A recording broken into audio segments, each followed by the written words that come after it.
All right. All hail the conquering heroes. Mm-hmm. Sure.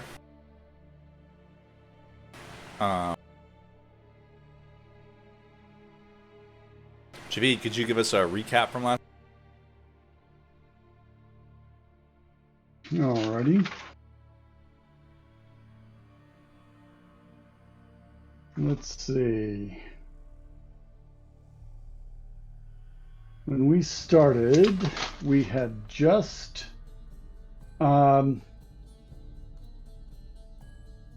dropped the ceiling on a I think it was a black dragon.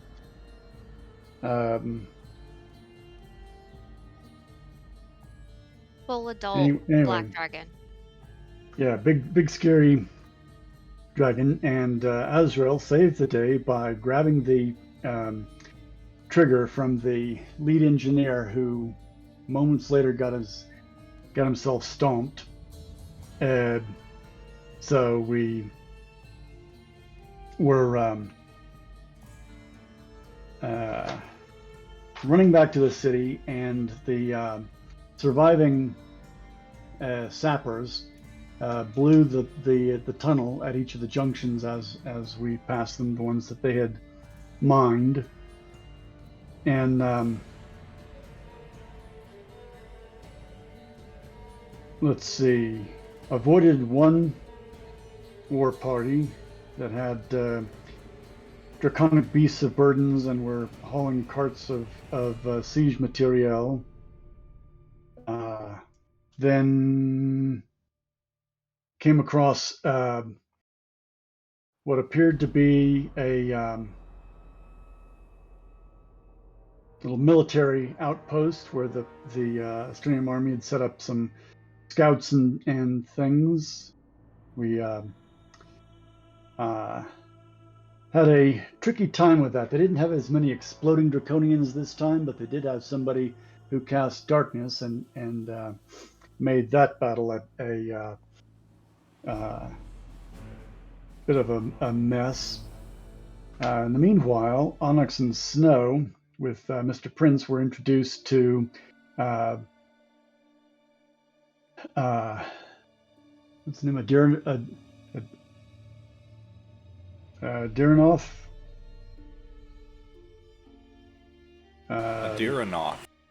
Adiranoth. Yeah, that's right. That's what I said. The Great Worm, who is the Keeper of the library. Keeper of the library, master librarian. Grand I was trying to librarian. think of, yes, the Great Librarian of the Grand Library, which is apparently some kind of repository of all knowledge, especially of peoples and civilizations long gone, to keep them from being forgotten for all time. And let's see. So Diranoth asked Onyx and Snow to look out for Mr. Prince, help him on his mission to do something. They were looking for the could be the City of Fire, could be City of Druids. Both were mentioned. And Well, I'm sorry. What was your question about City of Fire, City of Druid? There was mention of both a City of Fire and that Mr. Prince was trying to go to. Oh yes, here it was. Dirnoth requests aid in recovering stolen artifacts from the City of Fire. Yes. He wants to go to the Druid city. And then Mr. Prince mentioned the City of Druids that he wanted to go to on the surface. Yep. So which is where we actually, Javid and Azrael picked up everybody else. That's where we originally all kind of came together. Yeah, you guys have been there before. I believe it's called Newt Abbey. Yeah, I was just trying to look up the name, sorry. Newt Abbey. Okay.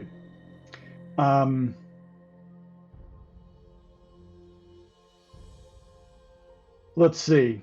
Well, so then Onyx and Snow were taken to the exit, left the library, and found themselves in the darkness, where we did finally manage to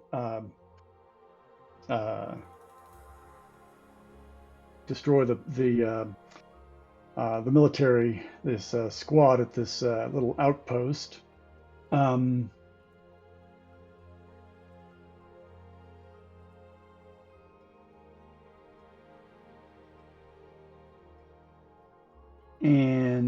let's see. So a little bit of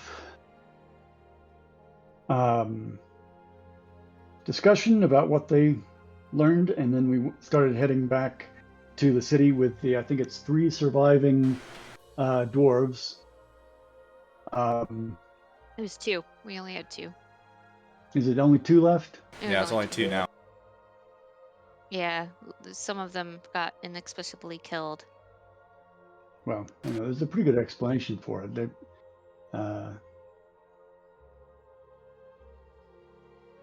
More like they were kind of... what? Yeah, never mind, sorry. Yeah, anyway. So we Friendly went down from 6 of them to 2. And then let's see. Finally get to what looks like an exit out into the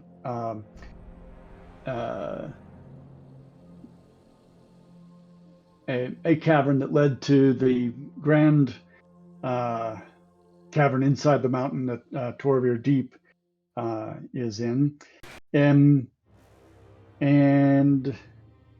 came up with a plan to have Onyx put on a stream armor that we had collected, some scraps that we'd brought along.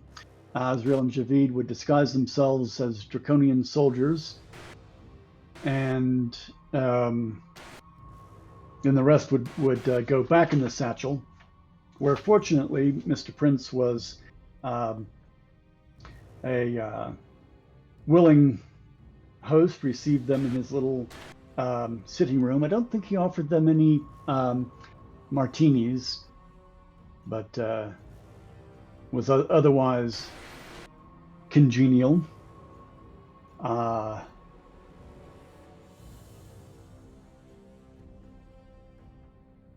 So we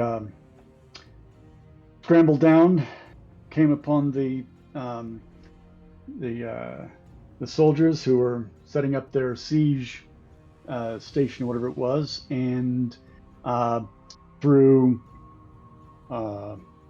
Onyx being a big badass and dropping the name of the Commander Storm Soulforger, we managed to get past them without an incident whatsoever, cross the rubbled plain toward the city, and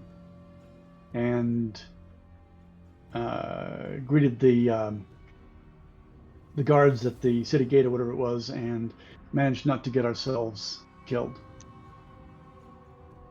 And that's where we stand. Onyx is wearing Astrinium armor. We are disguised as soldiers, a scout, and I don't know, Azrael, whatever you were disguised as. Same thing as you, the little draconian things. Little draconian things. And the rest are being entertained in the sitting room. So we got into the Dwarven City, though. Like, we had come up there, and... Did we actually get in? I know that yeah, we you did. had... So Azrael had said the rock and stone, like, were in disguise in Dwarven. I didn't recall that we got past They that. opened up the doors, so I took that to mean that we were walking in. Yeah, they allowed you in. You guys might want to be in the Foundry. Oh, yes. I am. Foundry. Am I not showing in Foundry? No, you are. I see you. I don't see anybody else, though.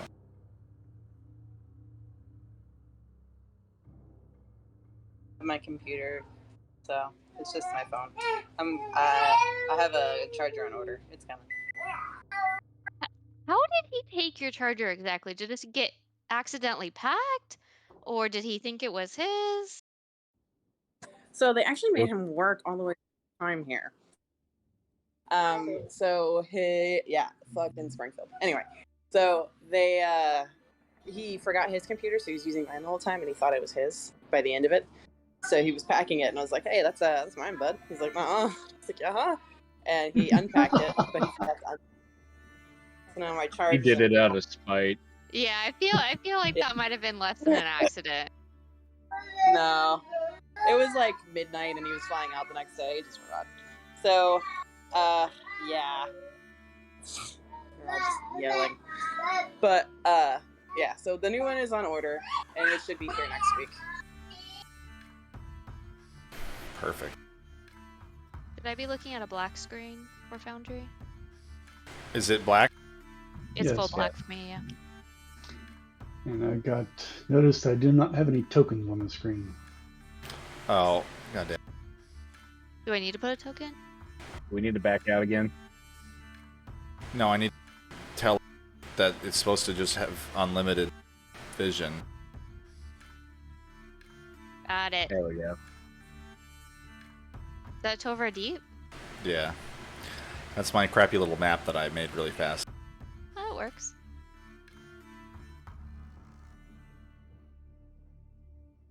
Alright. So,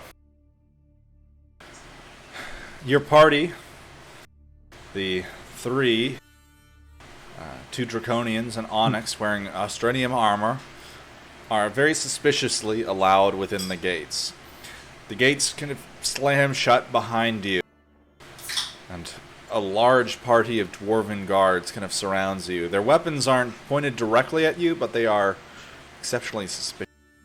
I'll drop the disguise self as soon as we're safely in the gates. Alright.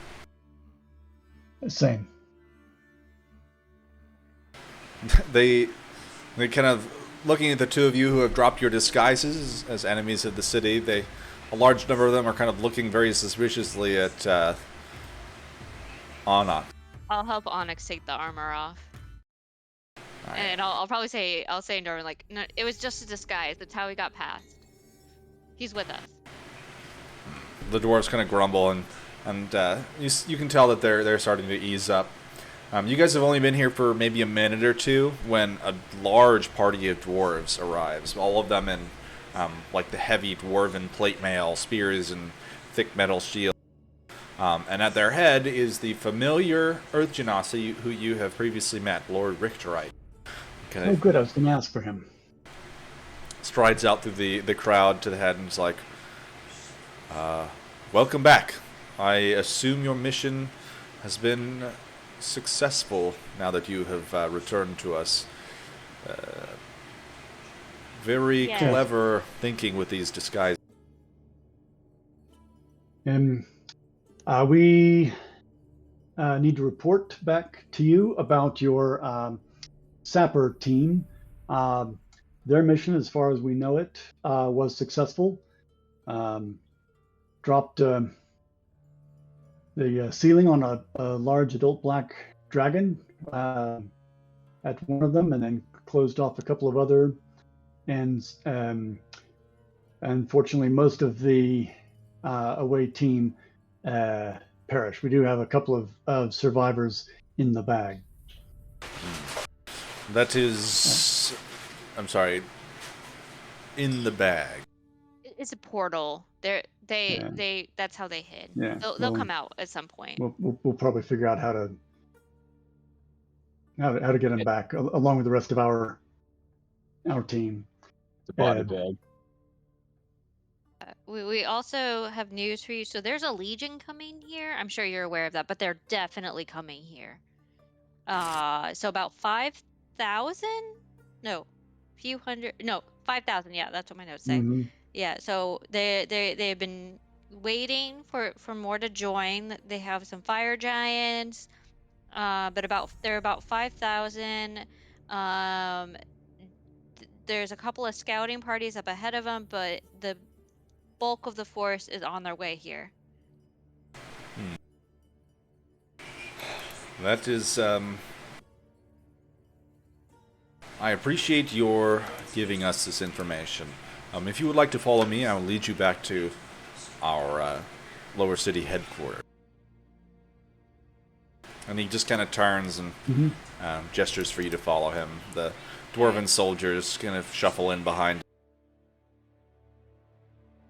And we follow. They're not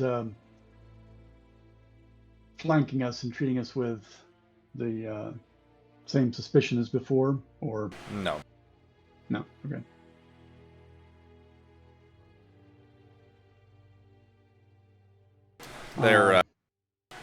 They're just letting you guys follow them. Mm-hmm. Right, so yeah, we follow them back to the military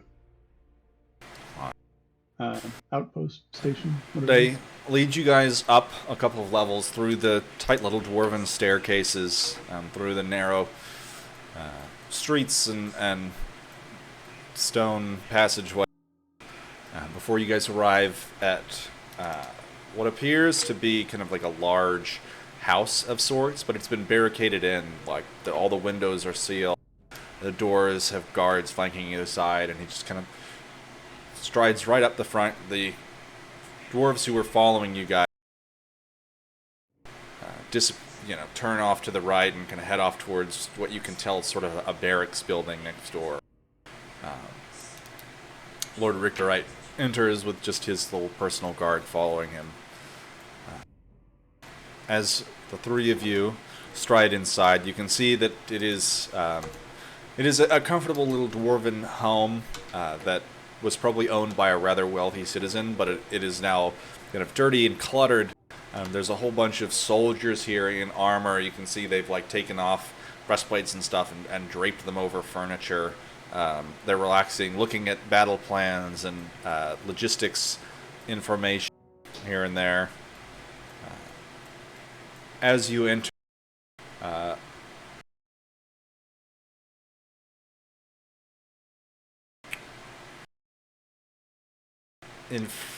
kind of the lead of the group is a rather old, silver-haired dwarf, just wearing kind of the plain gambeson of the city guard. I don't think you've met him before, but as he kind of turns to address your group, he's got a couple other dwarves sitting around a table. He just kind of bows. Lord Richterite turns and, may I introduce you to Elder Brum Silverpride. This is the leader of our military. It is an honor, sir. And our team is united in wishing to offer our services to the city in defense of our adopted home. I appreciate that. My understanding is that you are members of the Fortune Hunters. We've received similar assurances from them. Yes, we're pledged members of Fortune Hunters, and we'll take commissions and projects from them. So if there's something that we can go through them to be of service, then that certainly makes sense. Otherwise, we have various skills and abilities that we can offer as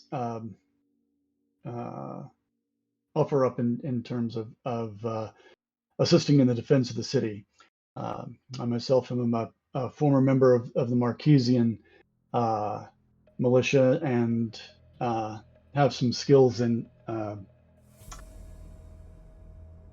that line. I appreciate that. That is an interesting piece of information that you have there. I have never met someone. Go ahead. As Onyx speaks giant too, so that's very, very helpful. Right. Yes, that was how we were able to get past the last of the enemy through his commanding appearance and he was able to get past them without their uh,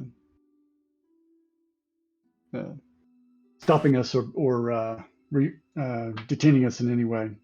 Interesting. Well, I would be curious if he could translate some of these documents. And he kind of pulls out some stuff that they've got in a satchel, and they kind of pull Onyx aside and scurry him into a side room. We should try to get the rest of our party out and bring them back. I don't know what they are up to on the other side, but we likely are able to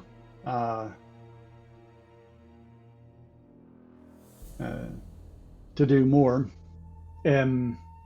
We may need rest. It's been a perilous journey back to the city for all of us. My spell resources are quite spent. I'm sure the same is true of the rest of the party. And which reminds me, I wanted to ask if your intel division could use some assistance in scrying on the enemy. I have some modest skills in that regard, and with some assistance, could scry on one of their leaders, a notorious Leonin who goes by the name of Commander Arya Soulforger. I would greatly appreciate that. Anytime you can help us out with scrying on them, we would much appreciate. But first, let's get our comrades back in onto this plane.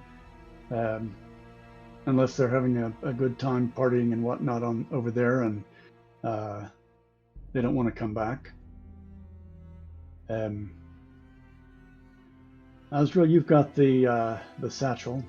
Yes, she's been holding it pretty much kind of the entire time in case they happen to jump out. So I'm going to poke my head in and see if I can communicate with the others on the other side. I think this is the first time I have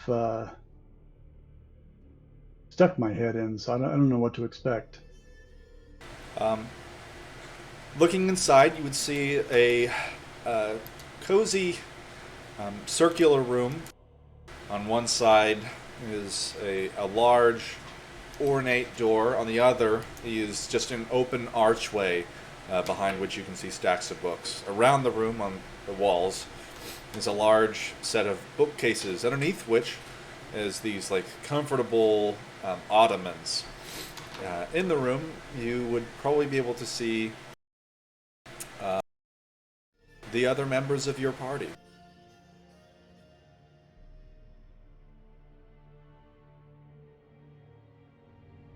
They presumably have been given food and drink and are relaxing pleasantly, waiting for your arrival. So do we just see a head appear? Yeah, pretty much. Just a head pops up. I mean, technically, it's like through a doorway, right? No, the doorway is the exit, but the entrance is just kind of in the air. Oh, that's right. We're all sitting on edge in here thinking we're all gonna die, and you just pop in like that? Come on, man.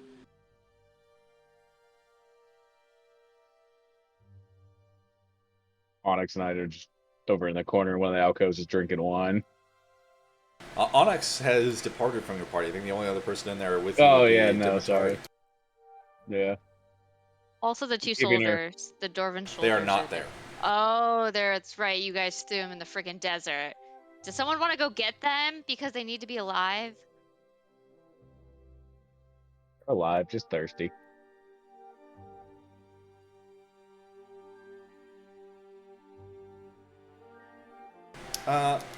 I'll say about this point, Mr. Prince arrives with 3 individuals in tow. It is the 2 dwarves and a fire genasi named Bonfire that everyone forgot about.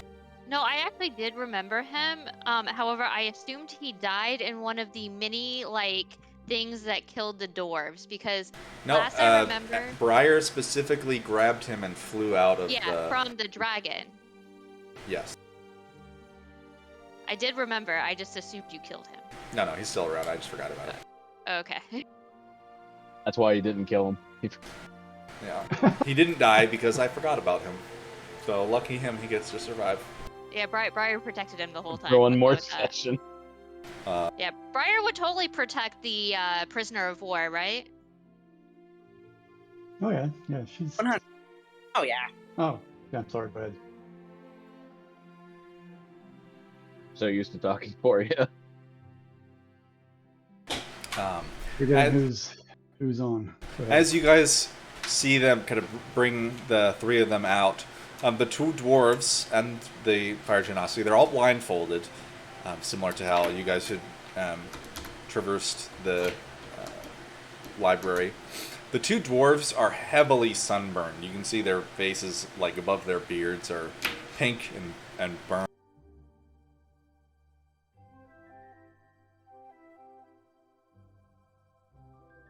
Mr. Prince, upon seeing Javid's head poke out of the bag, says, I suppose it is time for everyone to depart from the library. Right. Yes, we're in a safe place, and we can have you come out. I will stay in here. Best to keep a low profile, so good luck to all of you out there. If you see Mr. Prince, tell him he should help the dwarves so that way he doesn't get captured. My head's on the other side. I can't hear you. All you can see is my butt.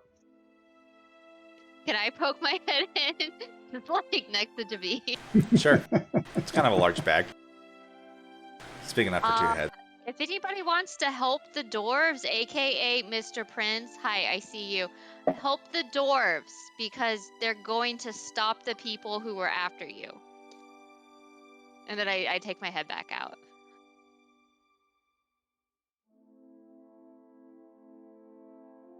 I assume this portal is floating in the air somewhere.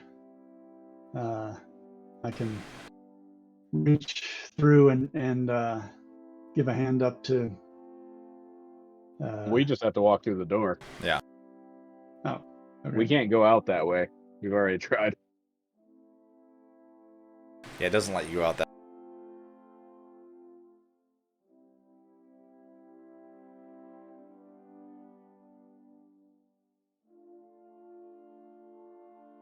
Mr. Prince just kind of... My network connection dropped there for a second. You were saying that I stick my head in, I see a room. Yep. And your party is lounging on chairs in the room. Okay. I'm just gonna quickly finish my drink and then head on up. Alright. Briar, flies out of the bag right next to Javid, and you find yourself in a kind of cozy little dwarven townhouse, essentially. It's an upscale home that has been repurposed for the military. A couple of the dwarves around you are looking at you quizzically.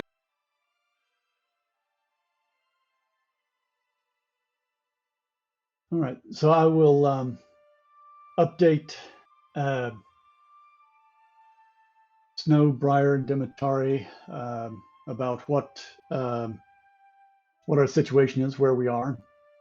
Since they went in, we were still in the caves. They pop out, and we're in this cozy townhome. Get him up to date with our situation. And you said Lord Richterite had left the room, and we're with. No, he's still standing there. Oh, he's still there. And so is Elder Brahm Silver Pride.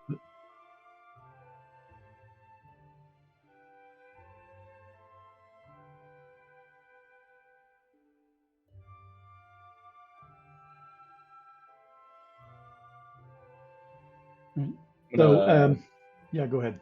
I'm say, as I'm leaving, I'm going to tell Mr. Prince to stay in the bag for now, and that he's going to need to relocate the portal again to a legitimate holding cell, unless he can verify it's us. I'm sorry, what do you mean?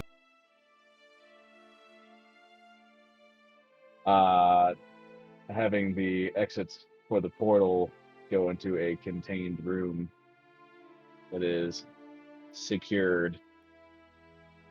Oh, well, Because- anyone who goes into the portal that isn't you guys will just go into the desert and we'll collect them afterwards. Oh, okay. Because I don't think that they went into this portal in a very secure environment, so who knows what ramifications that's going to have. But we will see you in a bit. All right. Good luck out there. I'm going to nod and walk out through the door.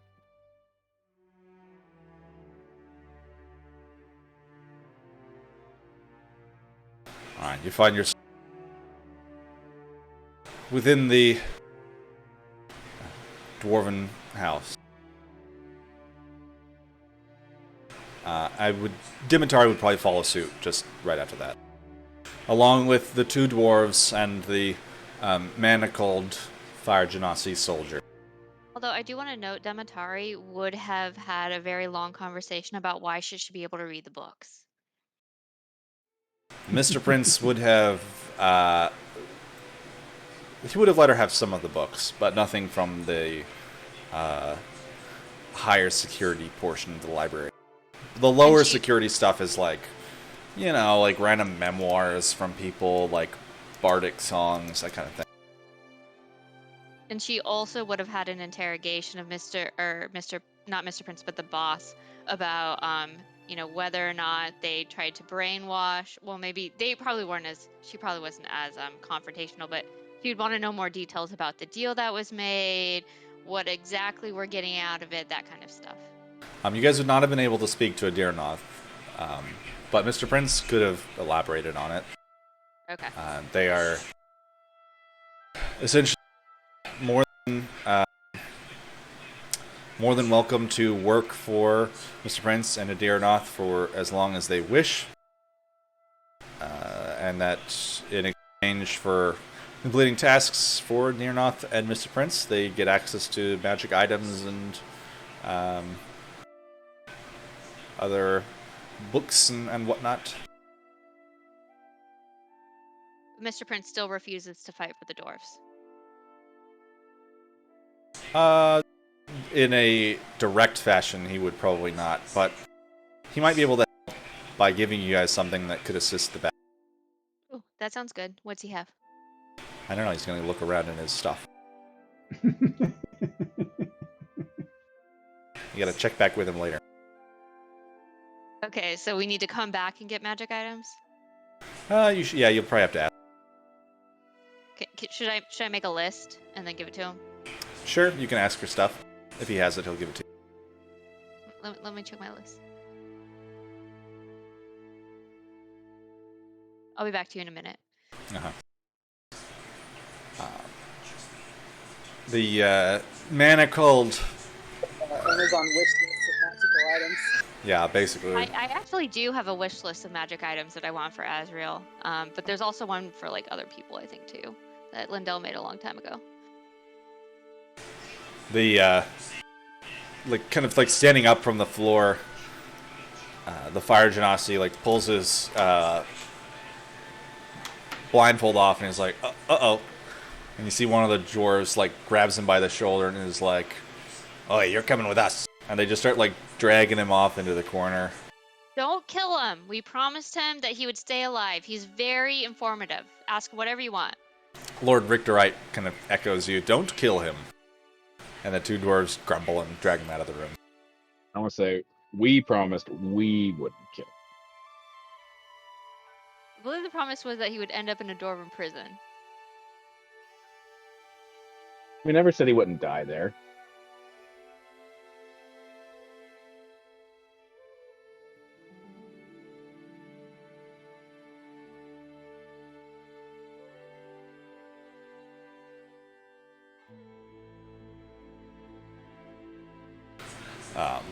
Elder Silverpride just kind of, if that is all, then you are more than welcome to go take a rest. And for the time being, I think the city is out of immediate danger. They will want to get set up, and it might take them a while. They have begun to fill up some of the surrounding tunnels. There is only limited directions for us to evacuate some of our citizens, which we have been able to do. We have sent some small groups of our most delicate citizens and some who are least likely to get in the way, or I should say most likely to get in the way of the battle, that have been allowed out of the city. The Delvers have sent a few parties out away from where we believe the enemy is.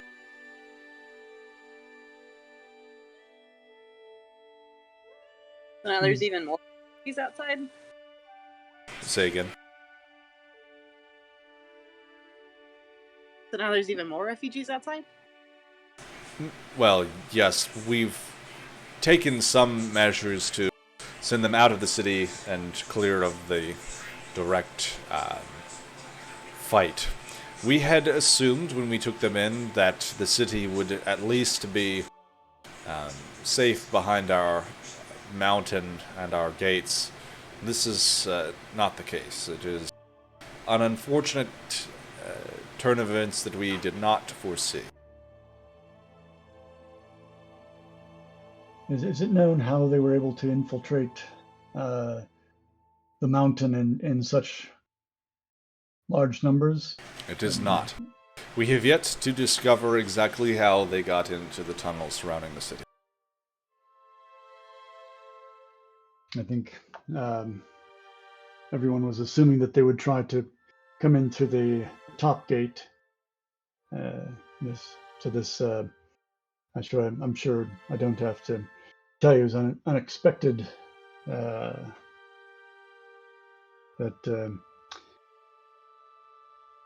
they would come in from below in the mountains, and Indeed.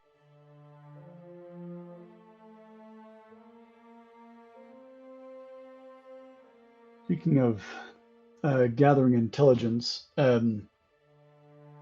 mentioned that I'm able to attempt to scry. It's not a exact science, but I may be able to, if fortune favors me.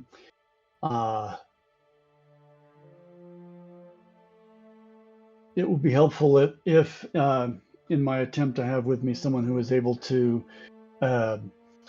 remove conditions, as it's possible that I can wind up poisoned from the attempt. We may be able to provide such a service. You should note that being poisoned, it doesn't last very long. It wouldn't. I think it was an hour. Yeah, I forgot to bring up the document. Need to do that.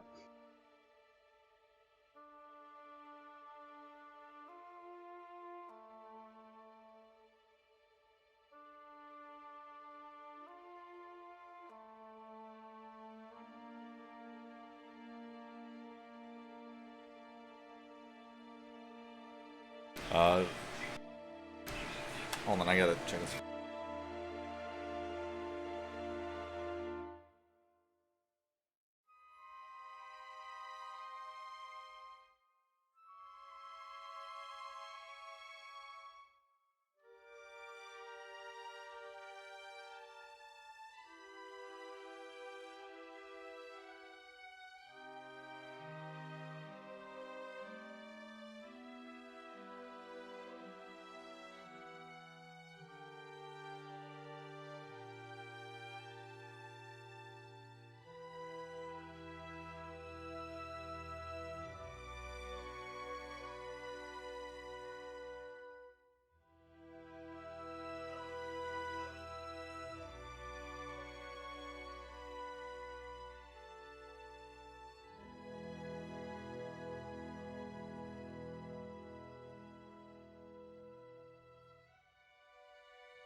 Lord Richterite, is there anything else that we can do for you?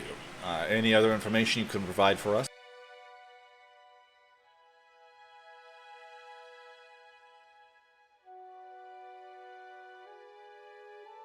I'm not aware. Have we? I think we told him all the info we had. And, I mean, we would have told him the positions that we saw, all the soldiers, where they're coming from, the makeups that we saw, everything that Bonfire told us. Okay, can I get a... I guess just an intelligence check from this, or actually, yeah, intelligence or survival, whichever one you guys want to do for relaying that information.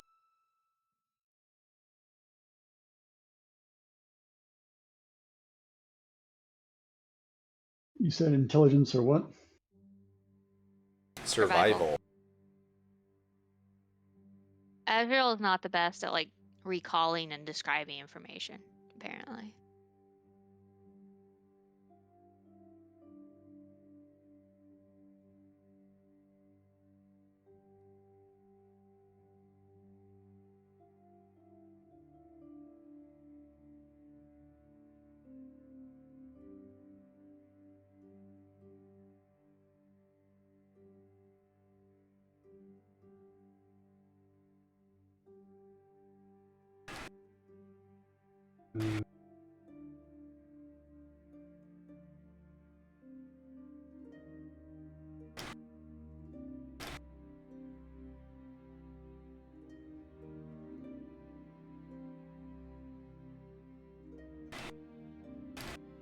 I don't know why D&D Beyond is not taking my rolls. Your widget on? Widget is on, but it's not even showing up in D&D Beyond in the game log. I mean, you're not on D&D Beyond according to my thing, or not D&D Beyond. You're not in the Boundary according to my thing. Oh. Okay, let me refresh. I probably lost comms and it was just showing me a static screen. Hey, can somebody roll for me? I don't think that I can.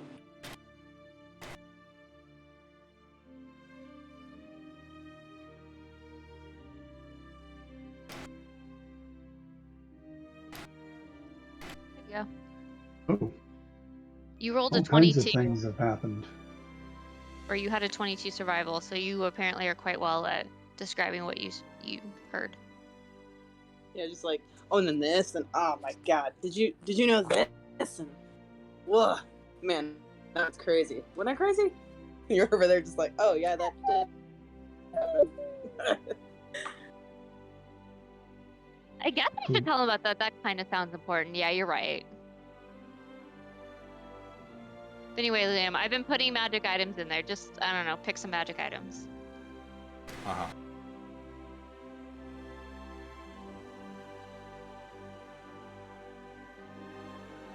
Ariel's gonna pull out her list and I'll be like, all right, I'll go shopping. I'm gonna go jump in the bag. Well, I Yeah. think this is Demetari, because Demetari's actually smart. So we're you know. This You is saying I'm Crystal not? giving the list. Well, I mean, I'm just saying Demetari was the one that was having the conversation. And you didn't have that conversation with him back when you originally negotiated the deal. Okay. So I imagine this was I'm back also when Demetari was working with having that conversation. Oh, you didn't have the list yet?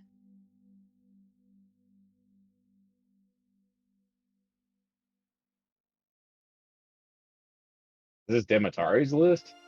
Well, so it's for us in general. I've just been picking up stuff that I'm like, hey, this would be good for the party. But I assume it was Demetari who was the one who was actually having this negotiation.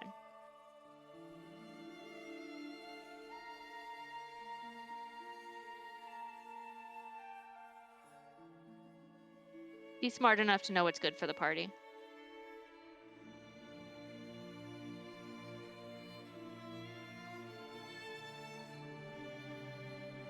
Oh, regardless, I'm going back in bed. Okay. You Yeah. attempt to open the bag, and it appears to just be a bag when you pull it open. I believe our deal was part of was access to the library. Not the whole library. They closed the portal. That's a problem. They did. They did close the portal.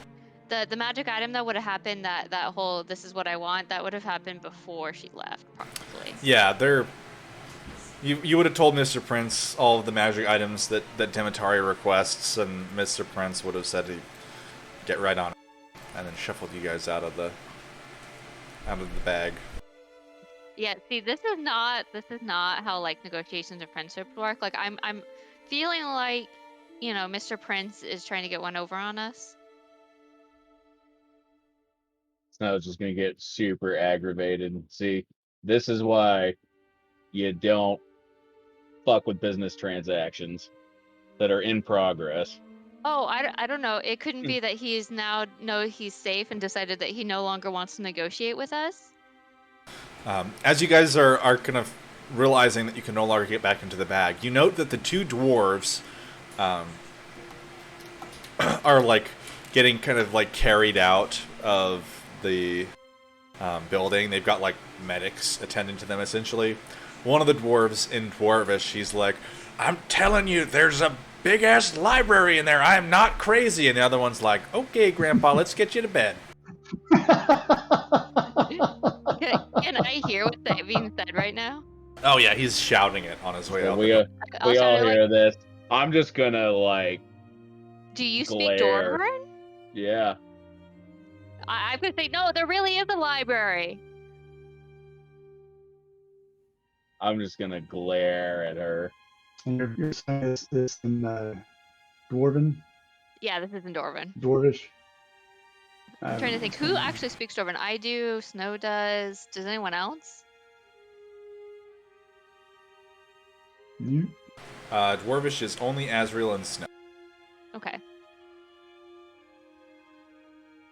As you 'cause shout that there is a library, Lord Richterite gives you a very funny look. I'm gonna say, what the hell are you talking about? I'm gonna say this is just a bag. The spell was only temporary. It was a portal to a library. Now the portal is closed, but the library exists. If there's nothing else, then you are free to go. But we may require your assistances as we get closer to whatever occurs.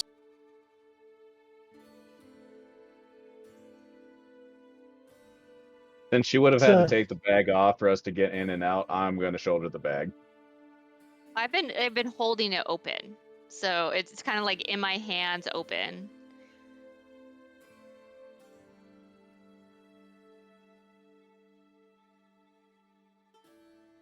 A strength contest. Oh yeah, sure. You can try to take it from me if you want. Yeah. Oh, hold on a second. Sorry.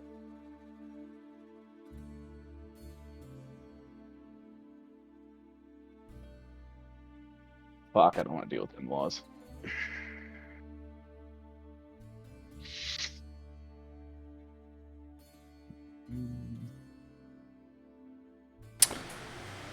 Oof.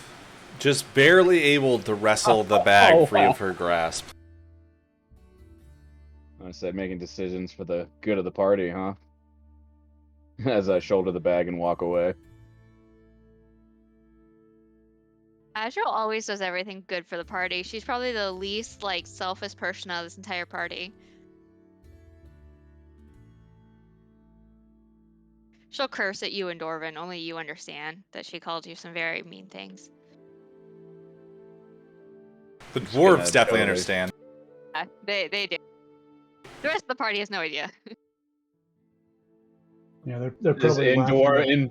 in Dwarvish too. I'm gonna respond with, resulting to that just further proves my point, and I walk out.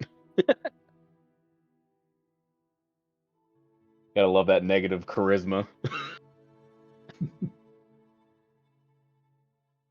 All right. So, presuming each of you depart from the battle headquarters, where are you guys going? What are you guys doing?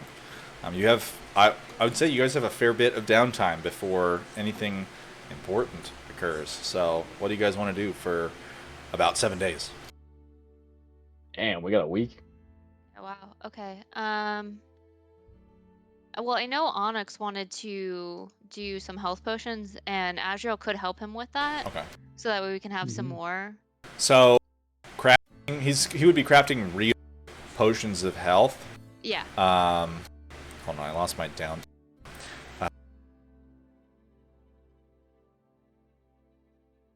He doesn't need to make a roll. It's literally just Onyx spends his week making potions.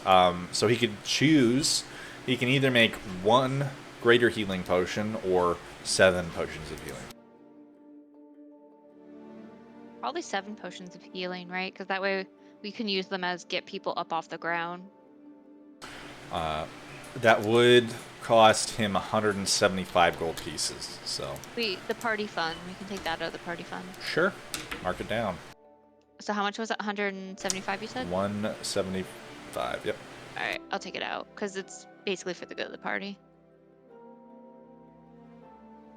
You would note if you guys would be charged crafting costs that are at cost. It appears the alchemists of the city are not upcharging anyone right now to make potions.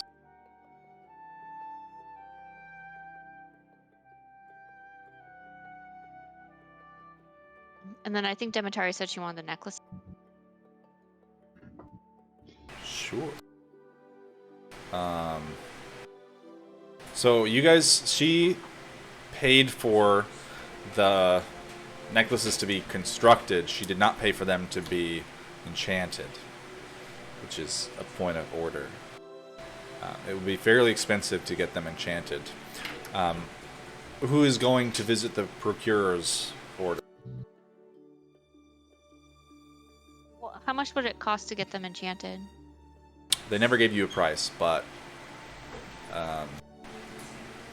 probably a lot. Because we only have 250 now, and the party funds, that's probably not enough to cover enchanting.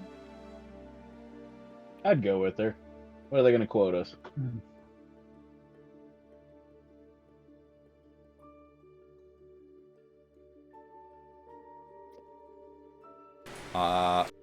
Let me make sure that my initial assessment is correct.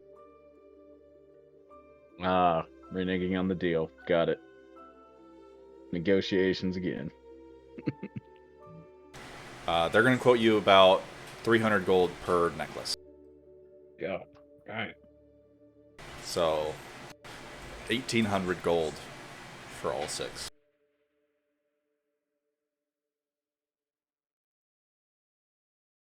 I mean, depends. So the enchanting, what would the enchantment do exactly? I don't remember. I don't think we were told. She never told you. Like, Well, we could each probably pay for our own enchantment, but I'd want to know what it did before I forked out the money for it.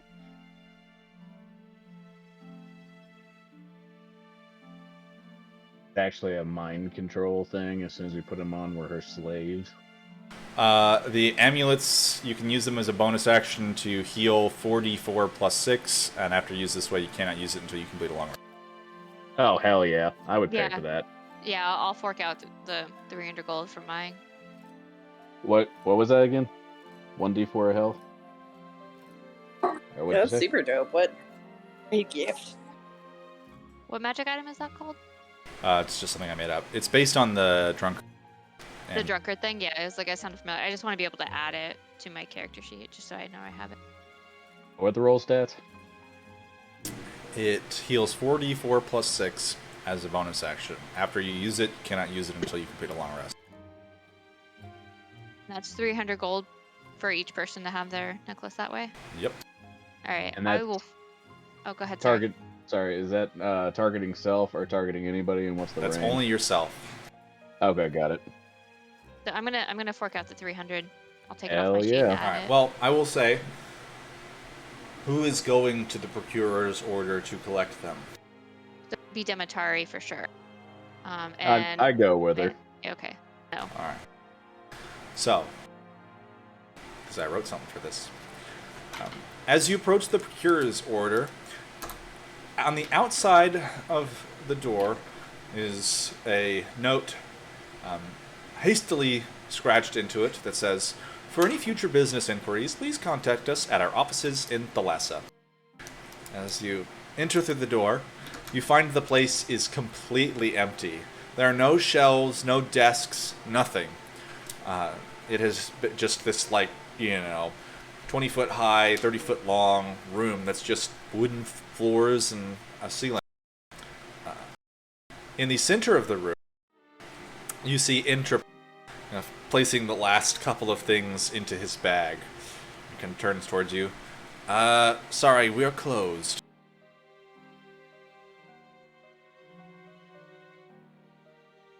Oh, we have an open purchase with you guys. Give me a moment. What was your purchase? 1, 2, 3, 4, 5, 6 necklaces. Yes, I remember you. Give me a second. And he kind of rummages into the bag and pulls out a little wooden box. That will be 1,800 gold.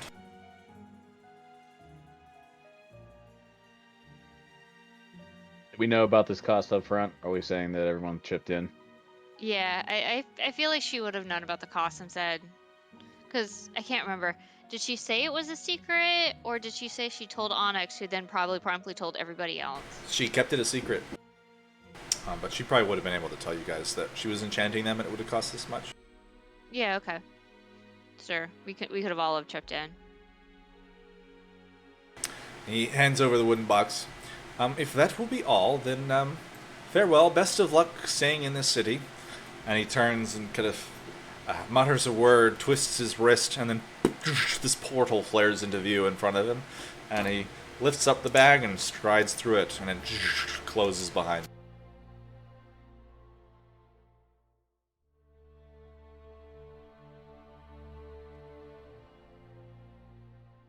Sweet, now we got necklaces.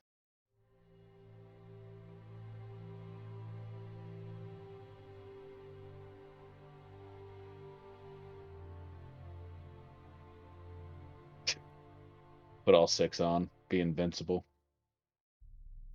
I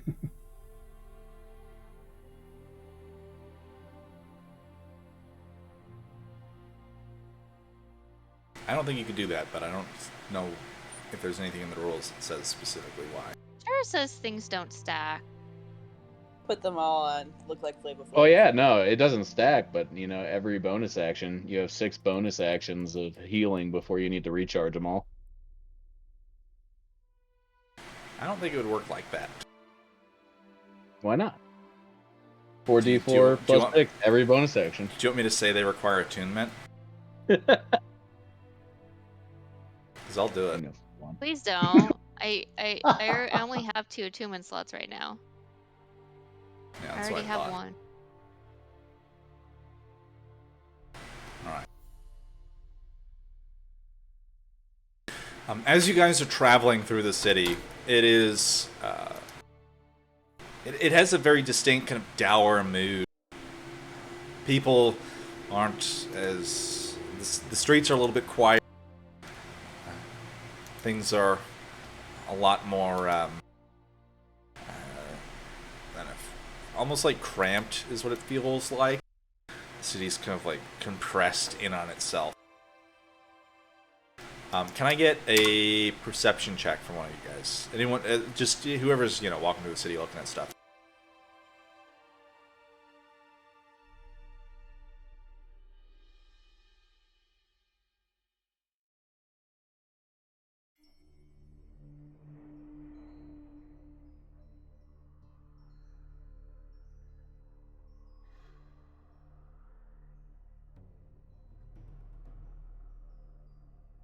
All right, Snow. You note specifically that the dwarven soldiers that you've seen a lot more of now, kind of moving through the city, they are beginning to move items from the upper to the lower city. One thing you would note, kind of as you're skirting the edge of the city around kind of those edge walls that you can approach, you would have seen the dwarves assembling a strange contraption that kind of looks like a chute that goes over the side, but you're not really sure what it is. Got it. Like a catapult? No, it's like a slide, but it goes over the side. Pole chute where you could dump something down and Kind of like that, yeah. Oh, okay. Stacking bodies at the bottom of the ravine.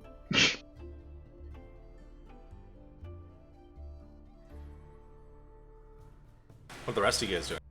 So I had tried to get a journal translated from Infernal, and last time I checked, they were still translating it. Can I go check on that and see if they finished? That was Entropy, wasn't it? It was Entropy. He's gone. Oh, that's right, because you were at the procurement. Well, we would have known that because I was there when she started having the journal he translated. was there when I tried to get the journal translated. So Snow might have asked, like, hey, by the way, did you finish? Because I already paid for the translation, right? I did. I totally paid for the translation. No, I'm just laughing, just like, Snow's just not happy with Azrael right now. He just doesn't say anything. Well, Demetari was also there, that would so be mean. Demetari might have mentioned it. I mean, between the two of us, we definitely would have remembered. Yeah, it's like, and I might have asked, like, hey, if you're going to the procurement, pick up my journal, please. Probably asked Demetari, but...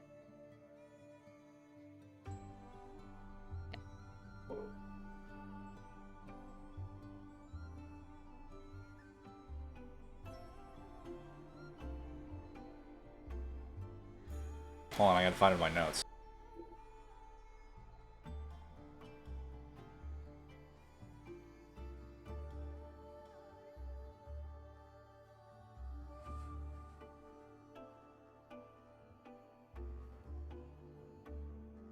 All right.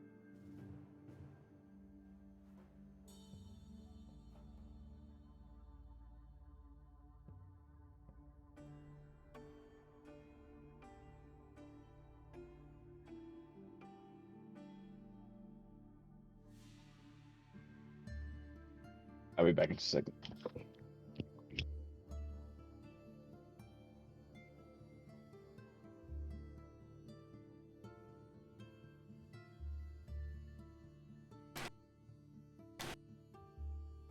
So the translation that you would have,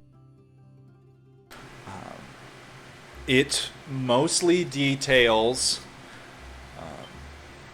locations and people that Archibos had captured, like numbers. It is essentially just a long form like logistics tracker in terms of the number of people. However, it does include two names are mentioned in the journal. One of them is Glazia,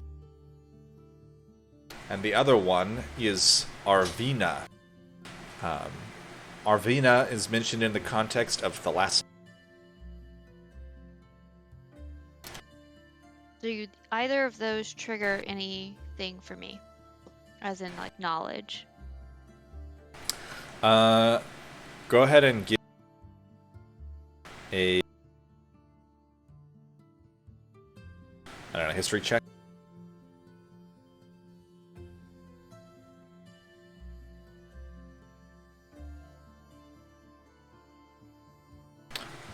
All right. Well, you would know that Glazia is one of the archfiends.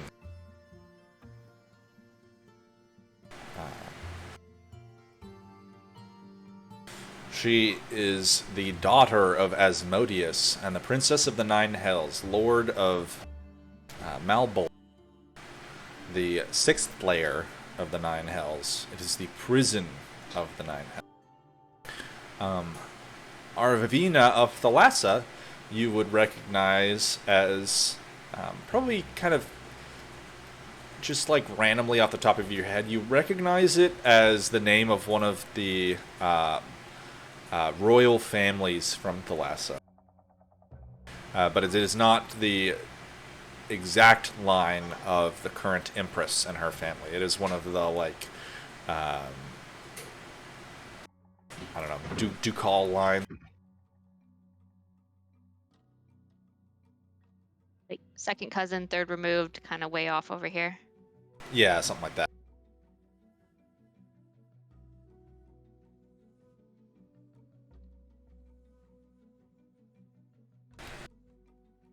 Alright, that's useful. I'll put that in my bag. When Demetar gave it to me at some point, I'm sure.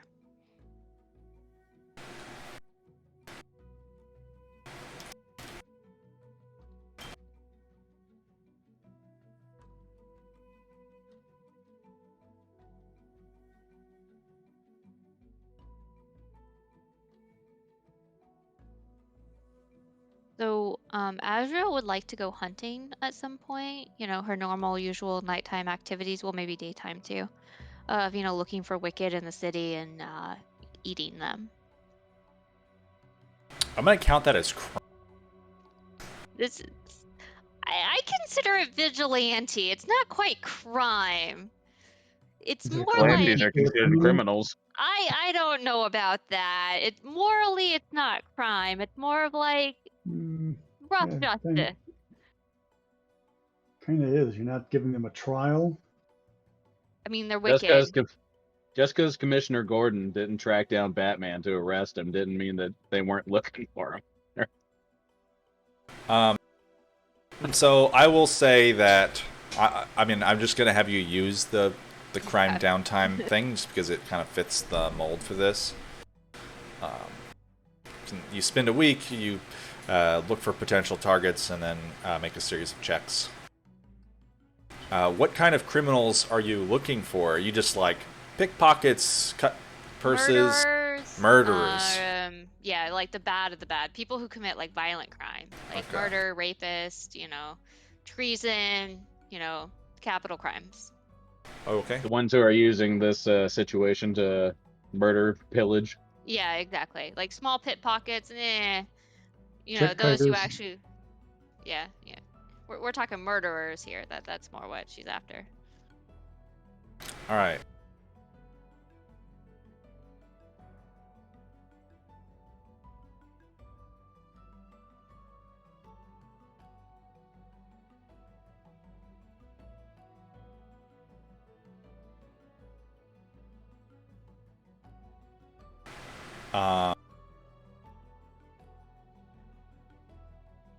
Can I get from you, as you're kind of searching the city, can I get a stealth check?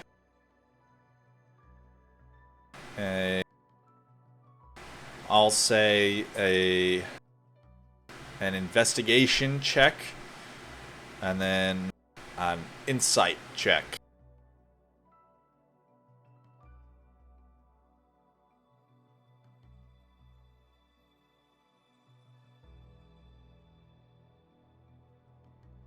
Okay.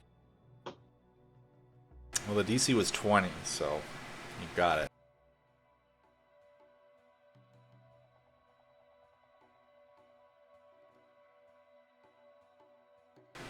All right. kind of just like disappear into the shadows almost and begin like roaming the city. Additionally, I will say, just before I forget to tell you guys this, you guys do need to take a long rest just so you can reset all of your things before you get where we're going. But over the course of the week, every evening and you can pick your way around the city looking for people who are up to no good, kind of reading the crowd and identifying targets. You do hear in the back of your head as you travel the city's streets this like grating, gravelly voice that whispers, goading you on. It's hunt, feed. You eventually spot someone. It is a human dressed in a very simple garb of kind of resembling some of the city's numerous refugees. However, you note him kind of watching and sketching the dwarven soldiers that are setting up the city's defenses. Then you track him as he heads up to a higher level and kind of approaches a stashed satchel. Inside of it is a bow and arrow.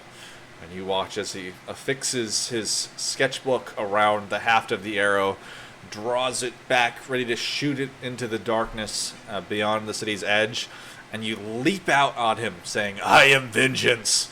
And you just, like, tackle him to the ground, and just, you know, the guy lets out a shriek, and you drain the life force right out of him. The wicked must perish. That's actually what she says. Yeah, sure. It's in my character sheet. Okay. That's a good one, too. Probably both, actually. I am vengeance. The wicked must perish.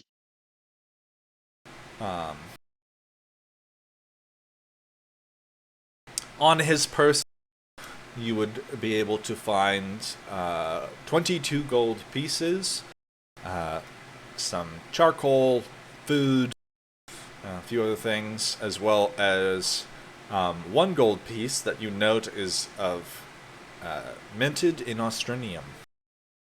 So.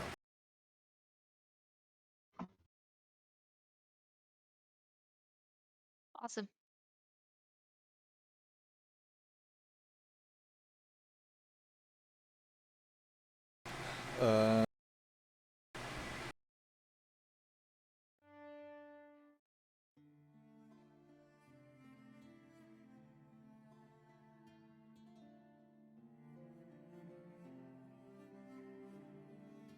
What are... Snow, what are you doing during your down? So I'm gonna be kind of staying close, somewhat to the wherever we're staying, honing my weapons, getting it ready, checking the bag periodically to see if the portal is reopened. Alright. Probably the next morning, open and find that the portal has reopened, allowing you inside. All right, I'm gonna tell Onyx to basically stand guard and keep the bag safe and in his possession, and then I'm gonna go in and find Mr. Prince. As you kind of open it, you feel yourself passing through the doorway into Mr. Prince's lounging area. He is sitting there reading a book, sipping some wine. Welcome back. I apologize for having to close off the library yesterday. However, I was a bit busy with some other things. I have 2 things available for you, as our request. These are loans, so I will require them to be returned upon completion of whatever it is you're using them for. But I have a wand of magic missiles available for you. An arcane grimoire. This is rather uncommon, so try not to let any damage befall it. Of course, and sorry for the intrusion. I didn't mean just to drop in on you. That's all right. You and your friends are more than welcome to, as long as other events aren't precluding it, to come and go as you please from the lower levels of the library.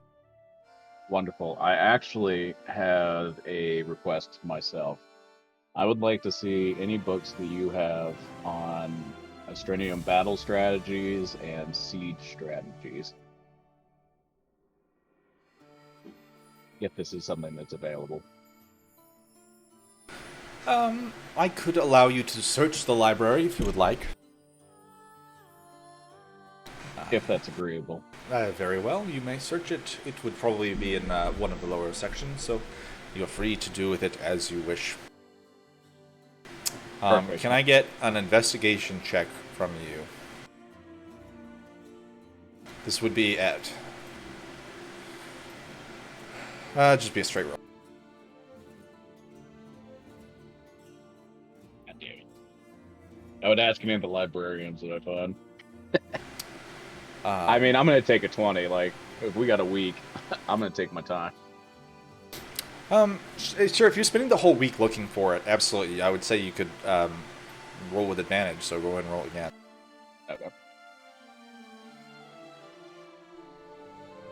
I had good rolls earlier. Seems to have worn out. Wore out the dice. Apparently. Yeah, you used all your good rolls earlier.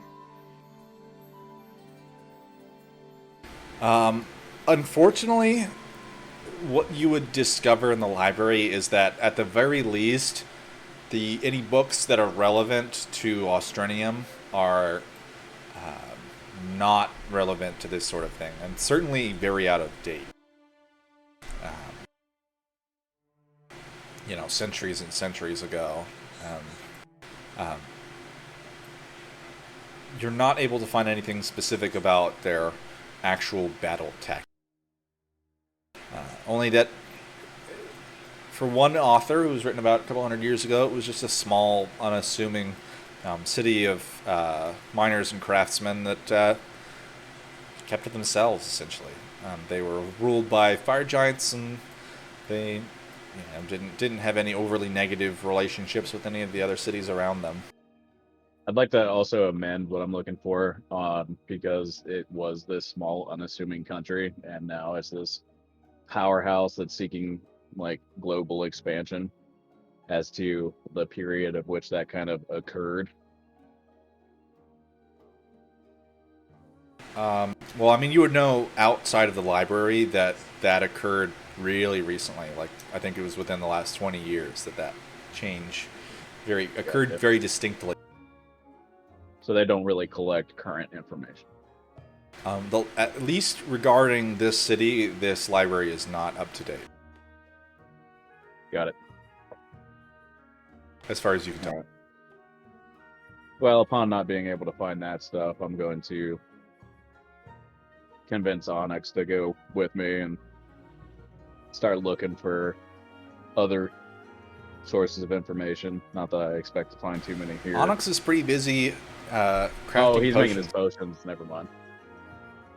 So, yeah.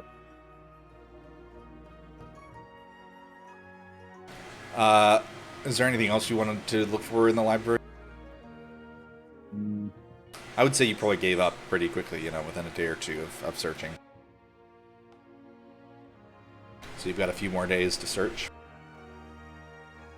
I think I'd start looking for, like, calamity stuff, broomstone cities. Okay. Go ahead and give me an investigation. Just seeing what kind of information is available. Oh, that I do okay on. Hey, the library just doesn't have up-to-date information. Yeah.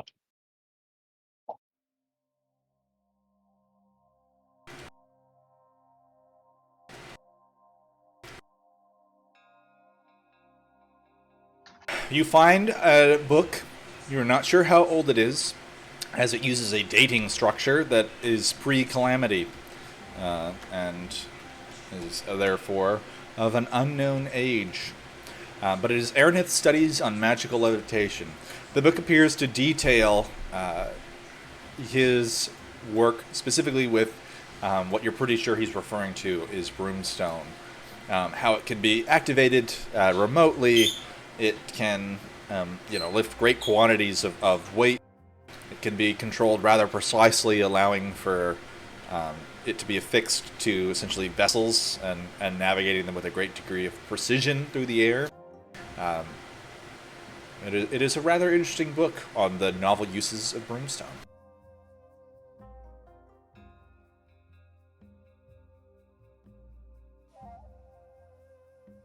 All right. Let me know than that. Yeah. Just gonna hone weapons and take a bath. Nice. Briar, what are you doing?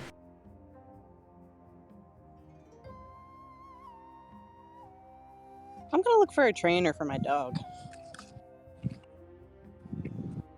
All right. Sure, go ahead and give me an investigation. Did I lose an internet connection? I can roll for you, Emily. Thank you.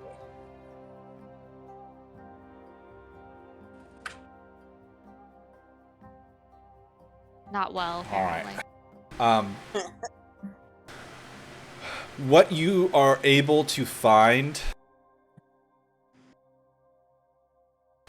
is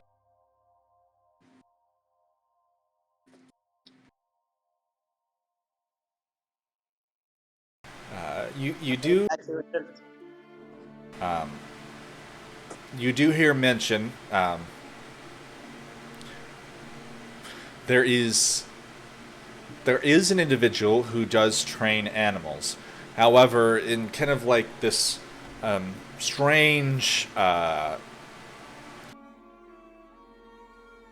city kind of is preparing to be besieged. A lot of people aren't willing to perform, things outside of that is absolutely necessary to get rid of it. A lot of people seem to be like boarding up their houses and locking their doors and definitely turning away strangers. But the name that you do hear with reference to training animals is Lacey's Doghouse. Okay. I'm gonna go try to find it. I don't know, what level is it on? When you arrive, it is unfortunately closed and boarded up. It is on the 4th level. That's fine. So then I will try to work with my dog with myself, I guess. But I don't... Do I have animal handling?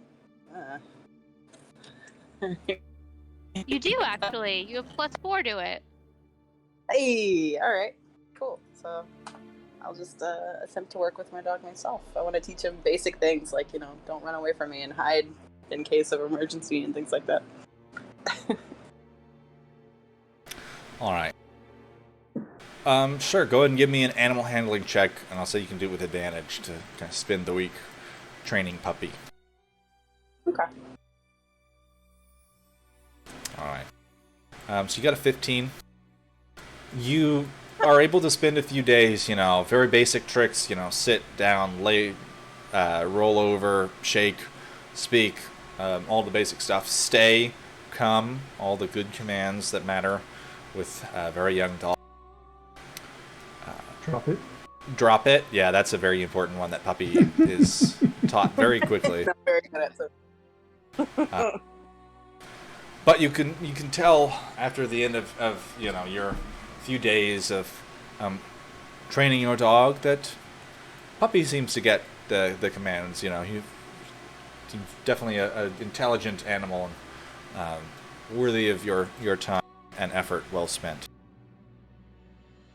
But all of the commands I've taught her are in Sylvan. Yes, yeah, absolutely, that makes sense. Yeah. So I'll try to teach the party the relevant ones. But, yeah. Okay. Briar's taught you guys a few language words in Sylvan, like sit and come, those kinds of things. What about attack? Did you teach him how to attack? Oh, 100%. Puppy knows how to play with someone upon the instruction of attack. That one, it definitely appears to be a little bit more difficult and would require a great deal more advanced training. Is attack But more like that- he runs up and licks your face? Yeah, he like Yeah. play wrestles with you. It's not like vicious biting. Mouths rather than bites. It's Puppy. We'll work it She's still a very young dog. So Is instead it a of she or attack, he? I don't remember what we decided. boy. It's a boy. Sure. Okay.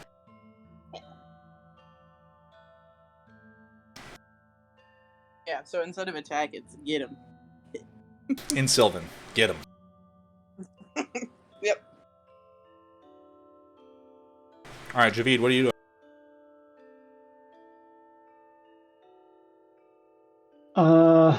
One thing I'm gonna do is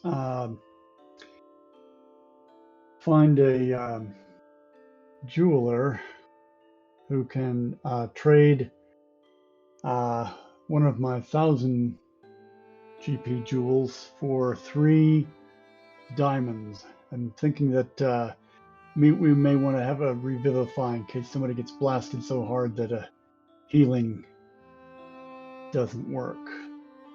Can anyone in your party cast Revivify? Uh,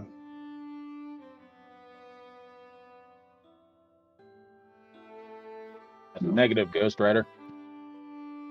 uh, From my end, anyway. It's probably not all that useful then, is it?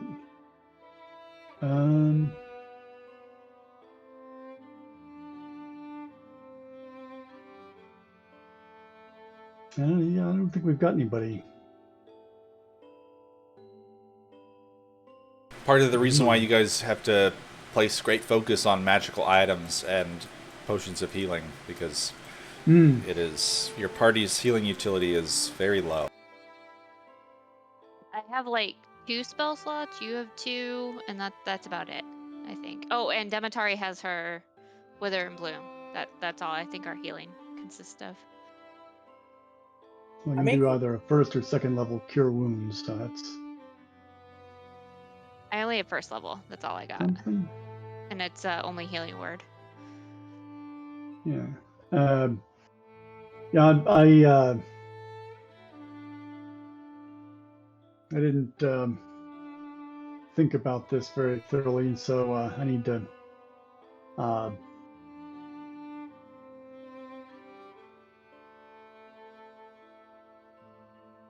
see what the options are.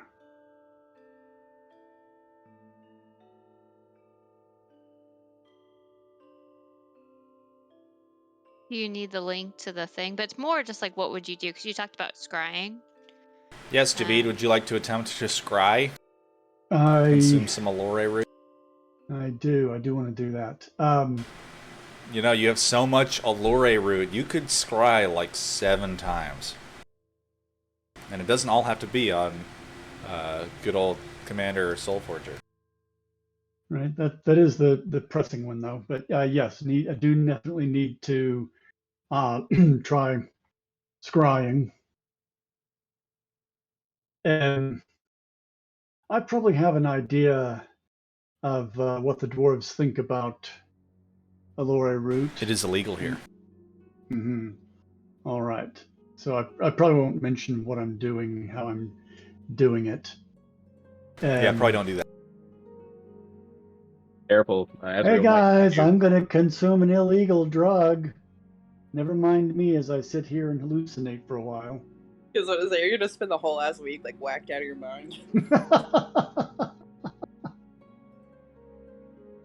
Every time you guys stop back in at the house, it's just baked out of his mind. Javid just chilling on the couch eating potato chips. Yeah, definitely eating. Also, I definitely will say called out. Potato chips are one of the dwarven delicacies down here because they grow a lot of potatoes. And poisonous mushrooms, right? Yes, yep. Mushrooms and potato chips. So I could probably find some psilocybin mushrooms too. That might even help. But the potato chips, psychedelic potato chips. Ah, that'd be the life. Ooh, that's right.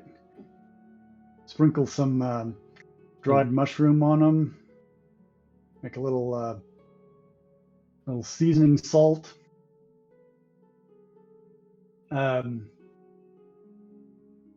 Liam,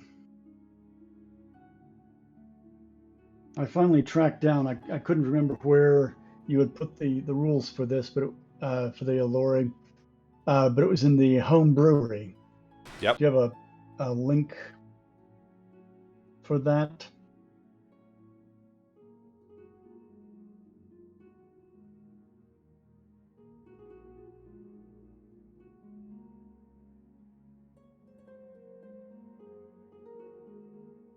It was pinned in the general.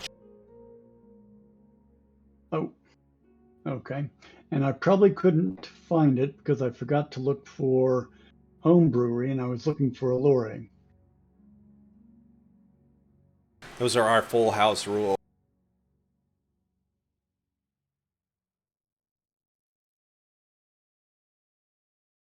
You'll find it under the adventuring op Allure route.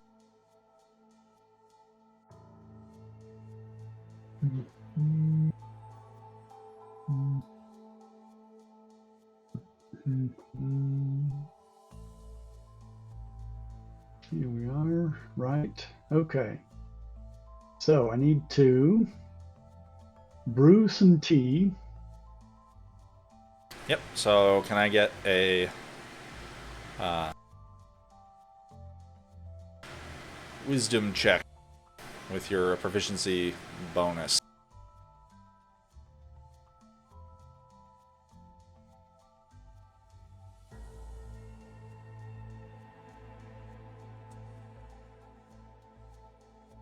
All right, your tea is brewed successfully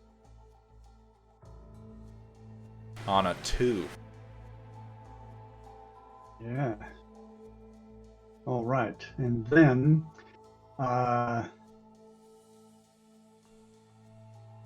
Then I need you to make a con save. Yep.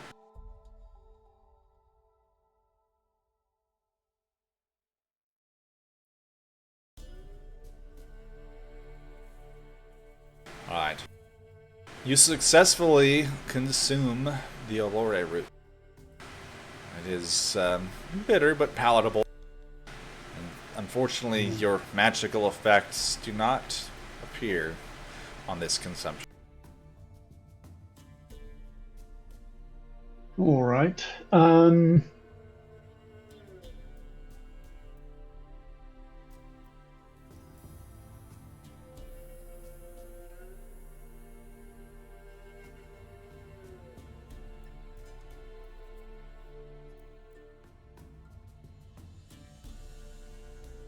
Would you like to attempt to brew and consume some more Allure root? You've got many days worth of time to just drink a bunch of tea and hang out, really. We have like a ton, right? Didn't we steal like thousands and So thousands much. worth? No, not thousands. It was 20. I thought it was like 7,000 gold worth of Allure Yeah. root. Like it was a like lot. a lot. Like we had to have a discussion about whether we were gonna sell it or keep it. Yeah, I don't know what Allure root goes for, but I only have 17 doses. It's, I think, 100 gold pieces per dose. Yeah, that's Yeah, why we sounds were right. like, hey, should we sell this? And we decided, no, we like Javid, we'll let him smoke it. Tea. It's a tea. Yeah, Sorry. okay. Made Drink into it. tea. Drink it. Yes. Drink I it, will- snort it, inject it between your toes. He's Ah, totally not a drug addict. Absolutely not. All right. I will try again to see whether.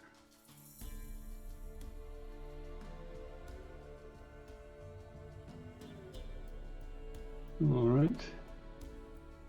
So that's a 18 is a success.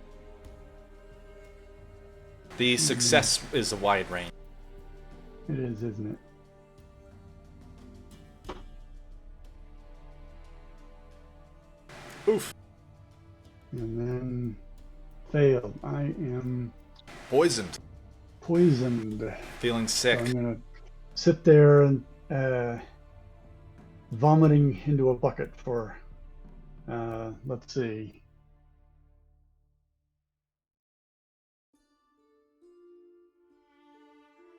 Yeah, roll a d4. Yeah, just 1 hour. Thinking sorry, about that's your. what you said.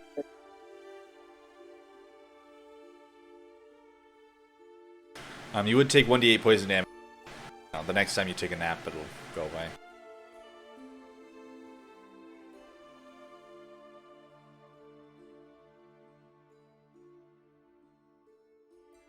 This is kind of why a laurier root's a lot better when you got some downtime. Don't smoke a laurier root right before you go into the boss's chamber, otherwise you'll be poisoned and taking some damage and just be like stumbling through the encounter. Yeah, definitely not. But yeah, the visions are terrific. If you They're- can they're get them. more like nightmares. No, this is the psychedelic effects. Well, you're know, always it's- chasing that magic dragon, right? You can never catch it, but you're always chasing it. Yes, except when I'm poisoned, the dragon's chasing me. Yeah, one of you gets back to the house, and Javid is like behind a table, like waving it into the like empty air, screaming out, "They're trying to get me!" Yeah. It's coming for me!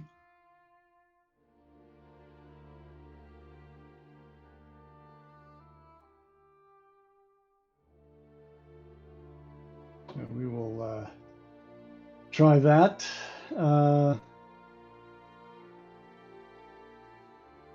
Try again another day. Another day. All right, another success. That's a success, and let's see. This would be a lot better if I were more constitutionally enhanced. Whoa, look at that. There we go. That's the one we were looking for. All right, who are you attempting to scry on? I am scrying on Commander Arius Soulforger. I want to see what he sees, where he is, what he's up to. All right.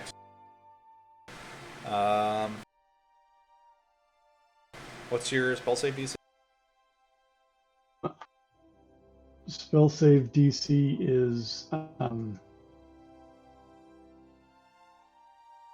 14. All right, well, rolled pretty bad. So,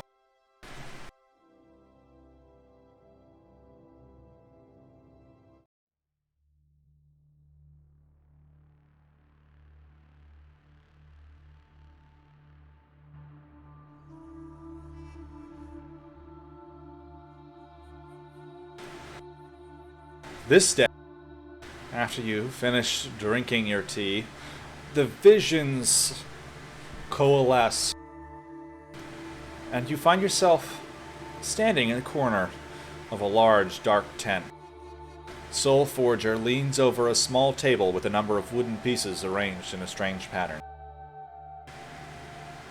After a moment of silence, an armored fire genasi and a black dragonborn push aside the entrance and enter the tent. Soul Forger, what updates do you have of bringing the last of our forces through these dreadful tunnels? The fire genasi. The final pieces should arrive and be assembled just in time with the current timetables. The bulk of our forces are in place and ready to begin the attack whenever you command. Soul Forger then slides some of the wooden blocks across the table. The Black Dragonborn. Sir, we regret to inform you that Niklathkalar and Lorvikand have departed from the caves and will not be fighting in the battle. They apparently discovered Dirdemian buried under a mountain of rubble. The soldiers assigned to them claimed that they said they would return to the surface and await for us to open the gate, or for Zil Gamefire to melt through. Soul Forger kind of shakes his head. I expect such cowardice from Niklathkelar. He is as stupid as he is large. Lurvikon should know better. I will speak to the Tribune about this when I return to Ostrinium after this campaign. This matters little in the grand scheme of things. The Wildfire Legion should have no trouble taking the city. The dwarves have never had a reason to expect or prepare for a siege from below. Report back when the final preparations are complete. The two lieutenants kind of bow their heads and then depart from the tent. Soulforger stands for a minute, and then your vision gets back into the other random shapes and colors that you see in your normal array of dream.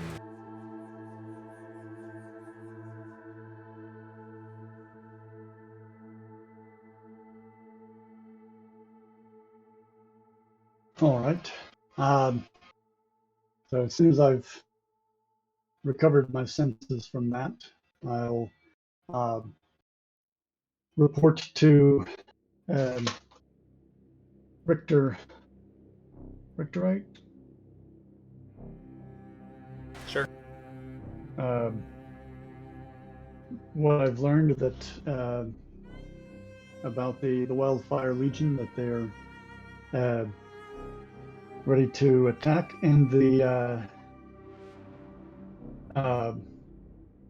Lagothikar and Lorvikon. I take it are dragons, as they were mourning the loss of their of the one we killed. Do I recall that they left and were heading to the surface, They're waiting for the gate to open. waiting for the gate to open?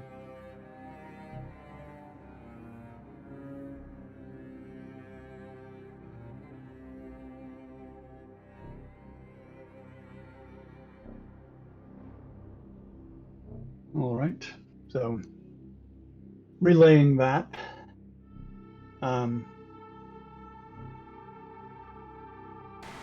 Lord Richterite, you have learned that the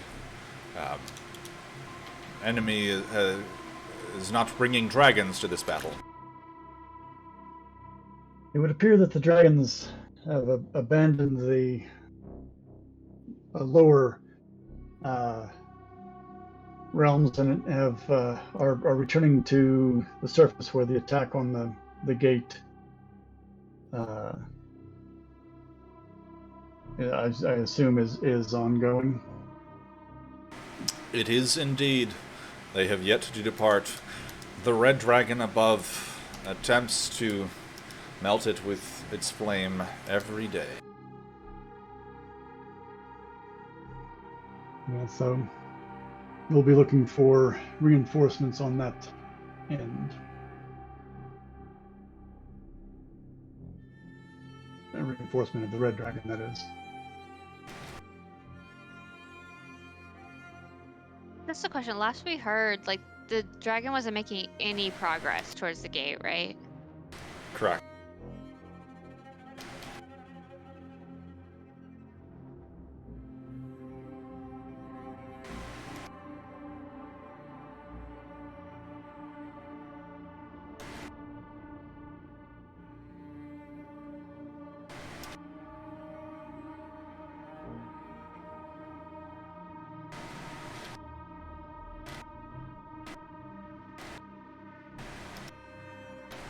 I linked all the relevant names that were dropped in that chat. Niklathkelar and Lorvikon were the two dragons who left. Derdamian was apparently the black dragon that you guys dropped the rocks on. And Zero Gamefire is the red dragon who is attempting to melt the door.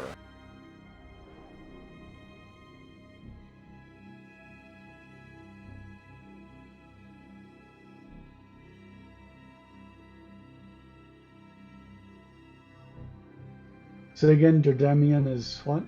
Derdamian was the black dragon you guys crushed. Mm.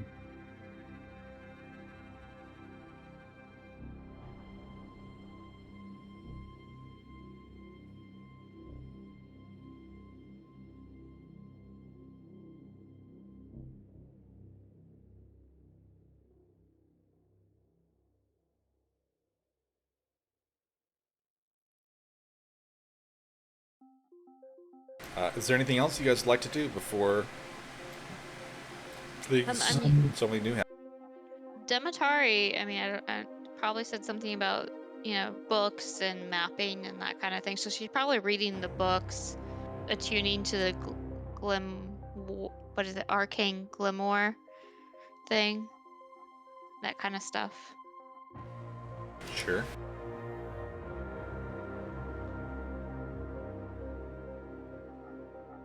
And we probably distribute the healing potions and that kind of stuff. Who is getting what potion? Is important. We have 7 healing potions, right? Yeah. So that's 1 to each, and then someone gets an extra. I would say Demetari, she's very squishy. I was just about to say that. Yeah, I think that makes the most sense.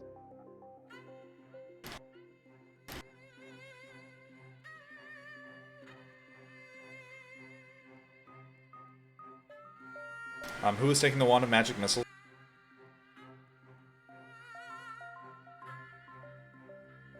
We give it to Briar, and she can just rain death from above.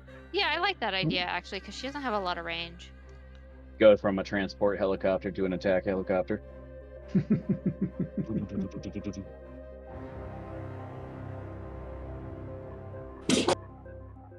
Yeah, because I'd say mine and Javid's range is perfect. And Con Kitty wouldn't really be able to work a wand too well, I'd think. I mean, he has magic missiles as a spell. Yeah. And you're right, Briar only has 30 feet on her javelin, so I totally agree. Briar should get it. Because I have up to 60. And if I want to pick up a short bow, which I'm not, but if I want to, I could use it. Because I can use simple weapons. Could we affix the wand to her battle axe so she can just like point her battle axe? That sounds awesome. Like it shoots from her battle axe. You could probably lash it to it with some leather cord or something. I'm gonna do that if she doesn't, because like that would be perfect. Just I don't know how practical that would be, though. What if I get it stuck in someone's face and it pops off? Well, I imagine it's not on the actual axe part. It's on like the handle, is what I was thinking. Oh yeah, on the haft. just think of like a shotgun with a flashlight. Yeah, kind of. It's my kind of wand. If your axe gets stuck in them, just activate magic missile and just blow them off the axe. Dude, I'm gonna be the best ever. My wand is just.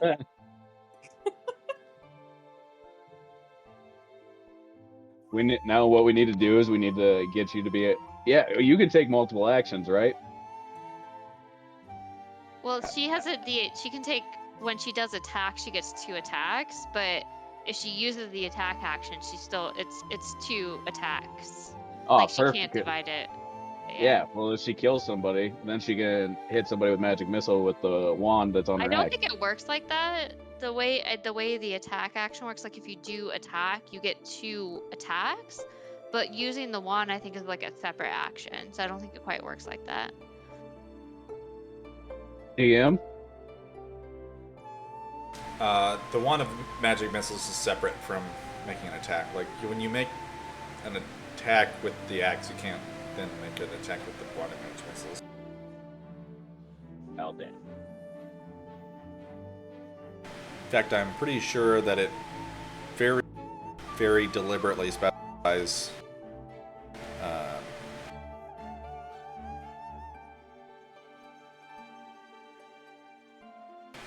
yeah. You can make multiple melee attacks with your attack action. Yeah, so no. Well, I mean, we've seen that you can use melee attacks with wands in Harry Potter.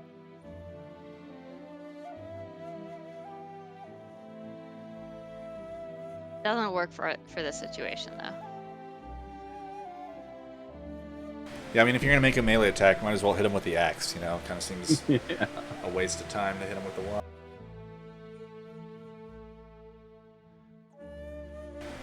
All right. Oh, that's a cramp. Oh, I cramped.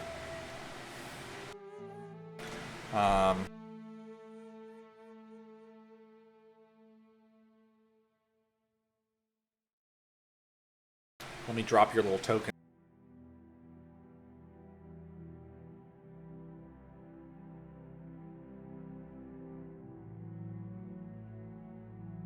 Javid is probably up in the Fortune Hunter's office on the 3rd level. He's too good to stay with us in Refugee Town. Yeah. He's got his own little like opium den Basically. Oh, yeah. hidden away. So I found a storeroom nobody was using, and I've set up camp there. There you go.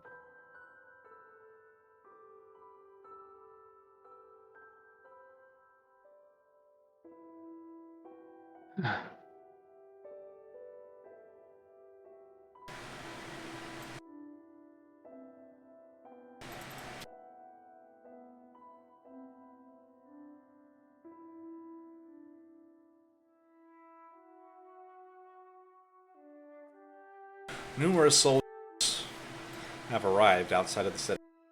Anyone who wants to go take a look outside the walls, you're welcome to make a perception check.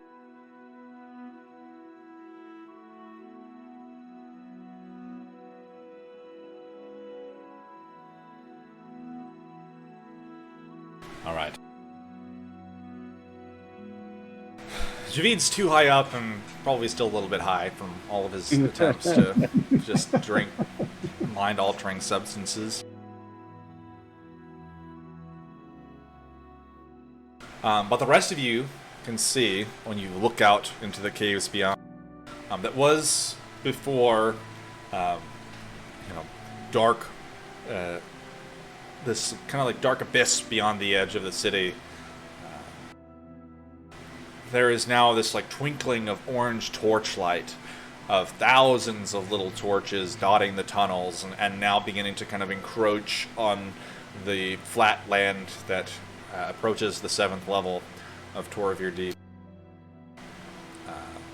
What you guys can see kind of nestled amongst the little torchlight is larger things. You can see catapults, a trebuchet, huge ballista with like piles of chains next to them.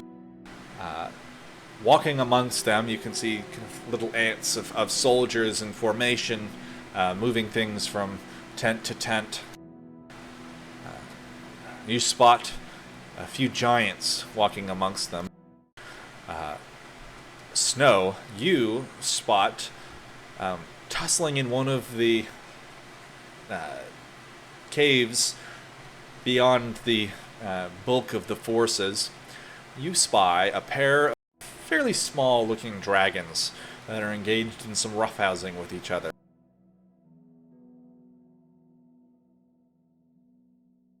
Were we all there when he briefed that the dragons had bounced out of there? Probably not, Big but one. you guys are probably having enough time to meet back up, and he's informed you guys that he was actually finally able to scry on Soul Forger for once. I mean, it was like the 3rd day, so he had like 4 days to tell us. He most likely has Oh. informed you guys. Oh yeah. Noticing Oh, yeah. that, I'm gonna, seeing that they haven't noticed it, and gesture, point them out, and it would seem that not all of the dragons have left. No, but the Those are the smaller The- ones, right? yeah, Like- those Yeah. are younger ones apparently, and the scary adult ones are on the other side of the gate now. And I will come down and join the others. I want to look for a sniper's nest, a nook where I can be in darkness and unseen, and have a view of the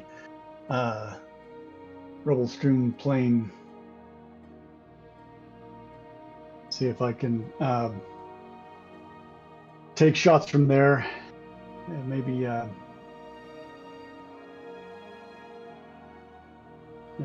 do some damage. Sure.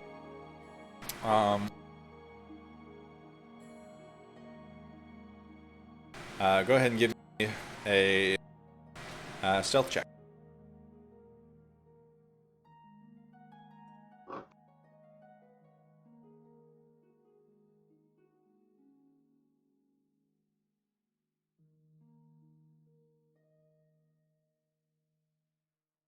And would that be with advantage, since I'm looking for darkness where I would be unseen by anybody who Yeah, you're relies looking on... for, a good spot with a good vantage point that you can't be seen and you are still in the darkness. You can shoot people from hundreds of feet up. Yeah. You're able to find a spot that works for that.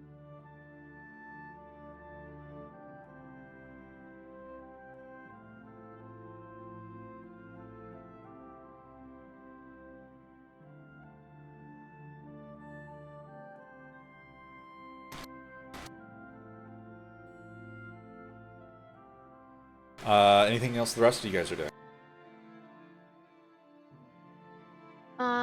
Well, if I've spotted it right, I think I would inform, because I'd want to find out what the fortune hunters, like, what are they doing for the Dwarven army, and like where we're best useful.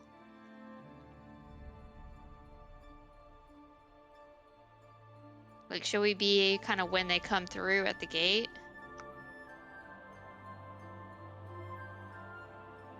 Well, I think definitely Javid and I should be back sniping. I mean, yeah, I guess I could go down because like I don't have a lot of range, so I can go down to the gate, the camp where they were gonna come in at. So I'd be like down another level, I think. Demetari probably set up around with us. So Demetari and Onyx are going to go do their own thing during this battle. They are taking care of themselves. Wow. Can they be at least doing something else, like some other battle they're part of? Like, They're participating, but you guys don't know where they're going, basically. Inter-party romance. Yeah, I don't know about those two. That would be very weird. I don't know. She's really into dead things, and he's got a big old skull as Very armor. much alive, though. That's Besides, she is very clearly taken with a certain Azrael, so.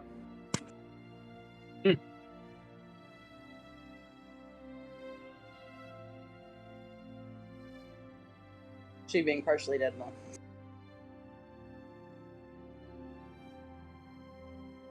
Maybe that's the hope. Maybe she's hoping Onyx will die so she can bring him back.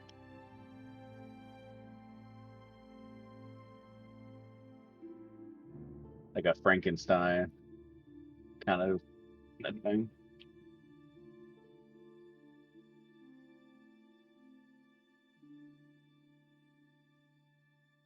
All right.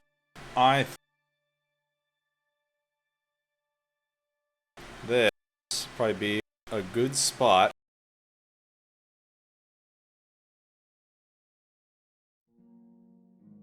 for us to pause.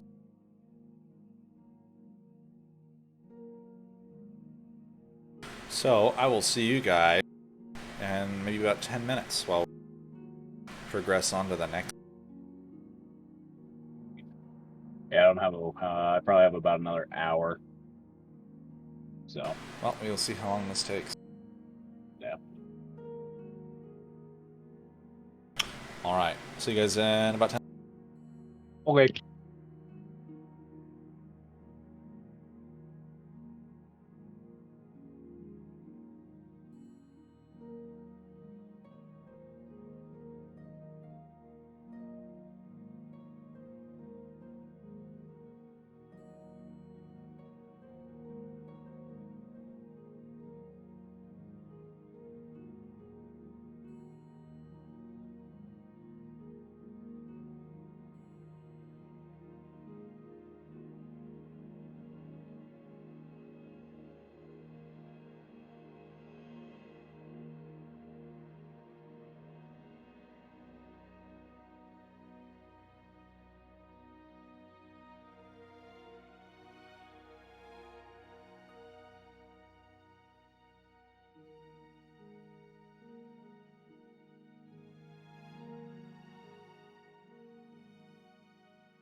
and Okay, I'm a stop right Pack- there. He All deserves right. it. Yeah. Well, I'm a big Packers fan, and I have a Packers blanket, which is covering his bed right now that he's gonna be sleeping on. I did the same for my mother-in-law. So she's a huge Dallas Cowboy fan, and so when the Seahawks won the Super Bowl, she came and visited us. This was way back when we were in Connecticut. I Mhm. put that on her bed. That's hilarious. Yeah, when Chris's grandma was here, I had Silas dressed up in his Gators outfit, and they're like hardcore. They were like, I don't even care about sports. So that was hilarious. And then I actually have like a little decorative penis pillow, but they didn't realize his penis was on it until this time when they came and visit. They were like, seriously? Oh my! You didn't hide that? No, never. I always put it on their bed. I'll just show you. Let me see. We had to hide ours because we have little like stuffed penises. Let me show you this one. It's beautiful. Here. All right. Welcome back, everyone. See? You're just a little dick. Oh my God! Seriously? Yeah. Wait, let me see. Oh. It's the cutest little chode I've ever seen in my life. What's up, bud? Come on. It's clearly thundering outside. He barks and chases cars down the fence, but he's scared by thunder. It's okay, bud.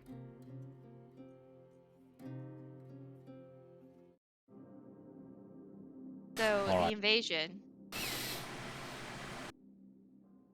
All dicks aside. You suddenly note, as your party has been getting ready, there is a sudden change in the tone of this. A heavy echoing drum beat from outside the walls. As you Emily, seriously? peer over the edge, you note the torches draw closer.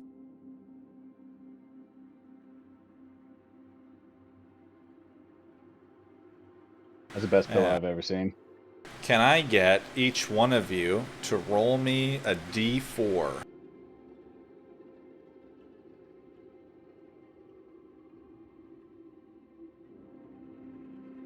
The second one is going to be for Briar. I can roll it, but it's going to show Azrael.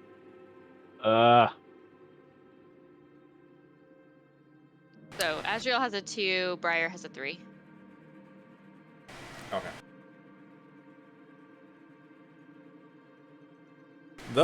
That is your heroic action pool. I will go ahead and describe now the types of heroic actions. So there are 4 heroic actions that you can take. You can fight, move, cast, or other. And other is kind of left up to you guys. You know, that's the one that I think has the most utility to it. So if you want to bar a door, that's other. Block a passageway, that's other. Fighting is straightforward. I will narrate where the enemies are going and what types of enemies you see on the battlefield, and you say, I would like to fight these enemies. So you just tell me where on the battlefield you're going via the move action, and then you can fight an enemy there. Cast is kind of any like buffing spells or control spells that you guys want to use on the battlefield. Which I guess really doesn't apply to this group because none of you are really spellcasters. This kind of would have been Demetari's thing. But if you wanted to cast spells, I will say that you could cast 2 per heroic action. You still have to track spell slots and that sort of thing. So just so you guys know, over the course of this battle, if for instance you guys want to use abilities that allow you to do various things, say for instance Onyx wanting to action surge or second wind, you can do that really at any time during the fight. just you do have to mark it down. So that includes like my does that include like my bite, or does that count as like an attack? Does your bite have? Do you have a certain amount of times you can bite? Yeah, 3. Yes, so No, you I do think need to it's track 4, your. actually. Well, so you need to track your bite. I can track it, but you were saying you can do it anytime you want. I mean, if you're gonna use the attack action and you say you want to bite somebody, then Okay. go ahead and tell me. So this is more free-form narrative than a traditional combat, because this is us role-playing multiple hours and days of fighting against dozens and dozens and hundreds of enemies as you guys fight your way defending the city. So you guys can also take short rests over the course of this fight. If you guys get beat up too much in the course of things, you can take short rests and recharge. So it's kind of up to you guys, and I'll just be narrating what happened. So should we roll initiative? You don't roll initiative. You guys just kind of tell me what you want to do when things occur, where you want to go. So those are your heroic actions. Is you can do as many things as you have heroic actions, and then once everyone runs out, we'll roll again. Oh, got it. So the D4 is how many actions we can take. Yep. Now, so like, say I roll a 4, I get attacked 4 times. Yep. Okay, got it. But when it's attack, it's not just 4 individual attacks. It's like there's a group of enemies, and you attack that group of enemies, and so it's just you fighting a group. Right. Okay. Yeah, I just wanted to.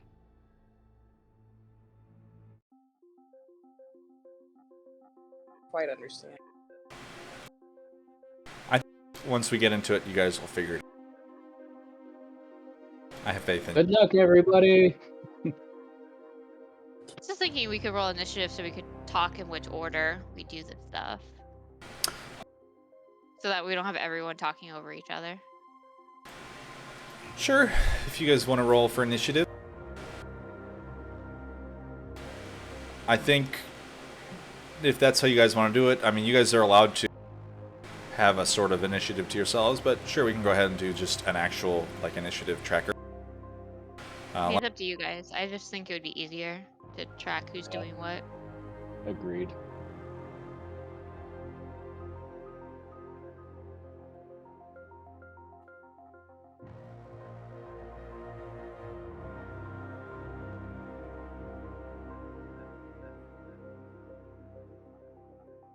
Briar has a 17. Can't hear you, Jim. Oh, there we go. Yeah. Stupid headset. Snow, did you and I coordinate on our sniper's nest? Did we find a spot together? I sort of envision us looking for a vantage point where we're unseen and we can view the field and coordinate our attacks. Yeah, I'm definitely closer though, because I'm rocking a short bow instead of a long one. You're on the 7th level. Yeah. Because my short bow is only 8320. So. Oh.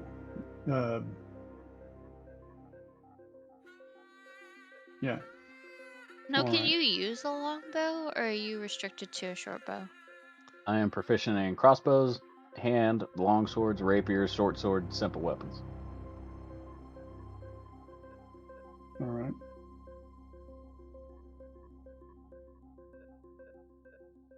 All right. Yeah, I thought we'd try to coordinate fire, but I think Javid's going to take a higher vantage point to be able to get a broader field of view. Yeah.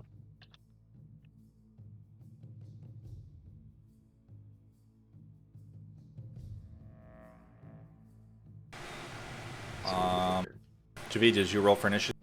I see that you I have a haven't, 16, but that doesn't look. 16, I don't know what 16 refers to. don't see Javid.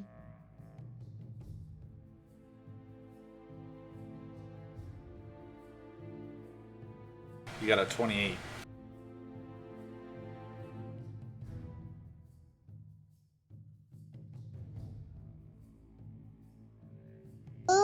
Who am I after? You're after So Javid. our initiative is going to be Javid, Briar, Azrael, and Snow. Oh, nice. Okay. All right.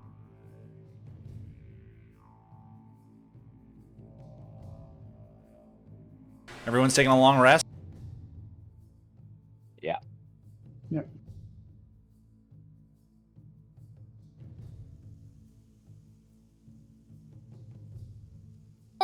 Man, Javid's about to do this legendary fight after a week of a bender. I think I right. might have some residual enhancement to Sure, I'll give wisdom. you. Little I'll carryover. say you consumed enough drugs that you still have what I think is the advantage to. Let's see. He's just coming down and he's really pissed off about it, so he's going to take his anger out on the soldiers. I can just imagine like a stoner who literally spent all week getting high, and then all of a sudden he's gonna shoot his bow. Yeah. Like he's upset his high is interrupted. Just leaning back against the wall, just Let's see. swinging out a little melody on his bowstring.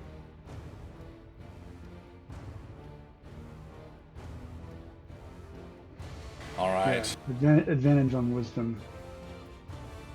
Is that saves or checks? Both. All right. Just make sure we keep track of that. Horns echo on the outside of the walls.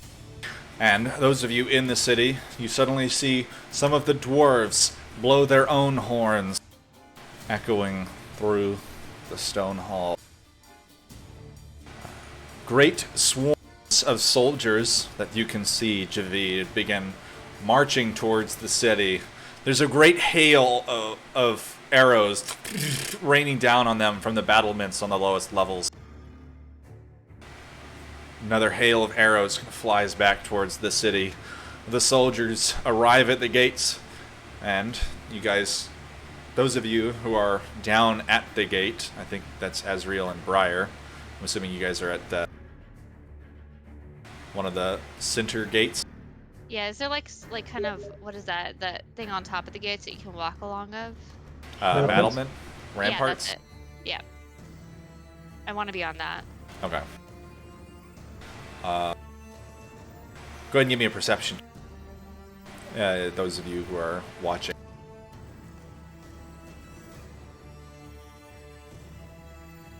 Alright. You can see that the soldiers in front of you, shields high above them, blocking this like rain of arrows scattering around them. Azrael and Javid, specifically, you note they appear to be moving relatively short ladders into position. Javid, you spot, kind of near the back, near the soldiers that are currently in reserve. They're moving these like huge, probably hundreds of foot long ladders into position. They're kind of like assembling them next to the ballista.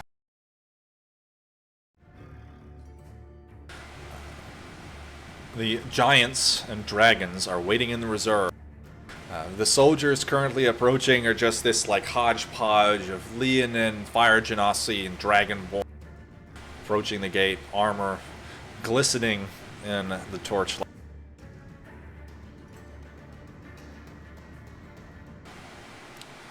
There's a great shouting, and huge ladders kind of begin swinging up towards the battlements.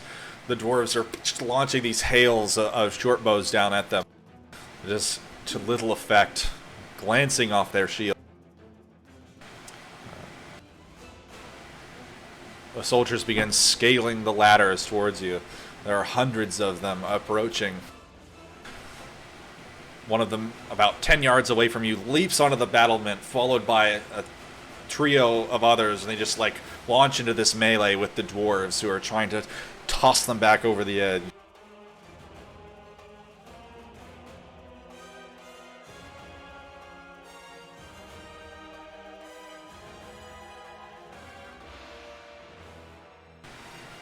Javid, you note huge groups of them are piling up near the gate.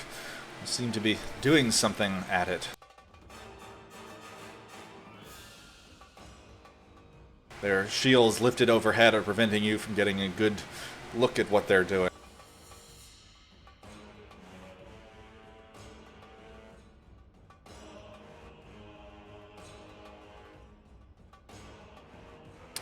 Three more ladders land on the battlements near you, Azrael, and another swarm of soldiers from Astrinium leap overhead and begin dueling with the soldiers near them.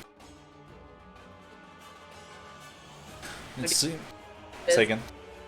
I was gonna say, do you want to do like a Legolas Biz and like kick him down? Oh, I have a plan. But it's not my turn yet. Okay, so this is what this is why I don't really want to say we're in initiative. Like, this is you guys, like, if someone says they want to do something right now, you're more than welcome to do it.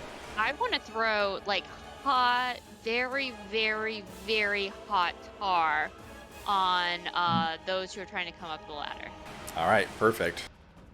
Set the ladder on fire. Yeah, well, I'm more like thinking like, you know, that crown of like hot tar landing on your head, like it'll burn like most armor. All right. I'm gonna be popping in shots at people who are coming over ladders. All right, so if Azrael and Snow, as you guys are fighting, can I get you guys to give me a ranged attack rolls? For Snow, it's just a regular roll. Did you Fine. use my throwing knife since at the range? I mean, you want would like multiples? definitely, Azrael. I don't think you would have proficiency with it. You want multiple Alright, then rolls, or Do you want me just to roll a d20 then? I mean, you still add your wisdom mod. It's just a wisdom. Okay, here, I'm Or just sorry, gonna dex. It'd be a dex. I'll roll a d20 and just add my dex, because my dex is +5.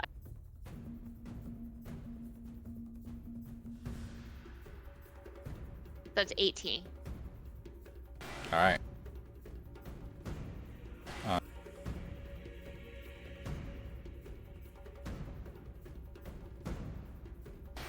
All right. Azrael, you leap into position near a melee, lifting up one of the huge barrels of like boiling oil and dump it down the ladder. It just like rolls down each one of them. They let out this like harsh scream and collapse. The ladder is just like covered in this thick black oil. None of the soldiers dare climb. Snow, you're just like launching your little short bow shots up at the wall, and it's like you'll see like a soldier from Astrinium is like leaning in with his long sword, and your arrow just like catches him under like in the soft spot of the armpit and just like pierces right through, and he tumbles off the side, just nailing them one after another.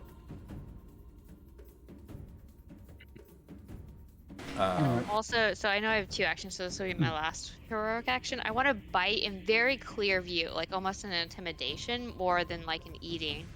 Like bite one of the Astrinian shoulders is up on top, just show my fangs coming out, and then his life energy leaving him. Okay.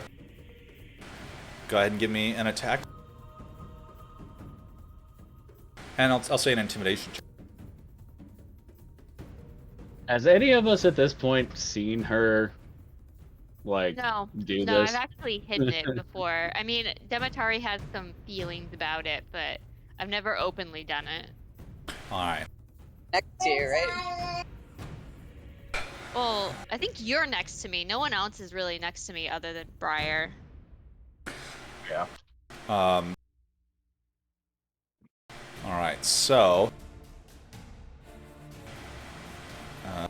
hold on.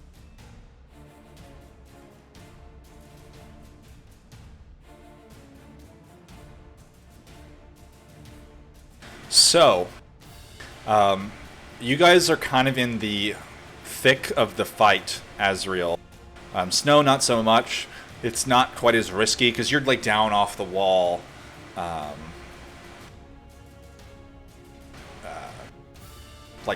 kind of like sharp, picking them off as they come across, so they don't really see you. You're kind of amongst another group of dwarves as well. There's just a whole bunch of archers down there. Most of them are just kind of like indiscriminately firing over the wall into like the huge piles of soldiers on the other side. But Azrael, you're definitely in the thick of it. So the soldiers are fighting back against you.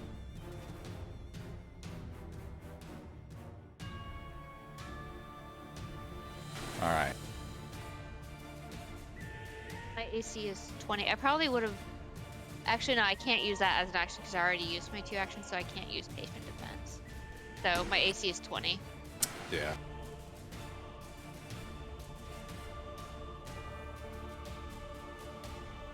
Jesus. Do you hear when I make a bunch of rolls? Yes. Yeah. Yes, we do. It's terrifying. No. It allows the scariness because I can't actually see what the rolls are, but I can see you rolling or hear you rolling. You already said your AC is 20. Yeah, it's 20.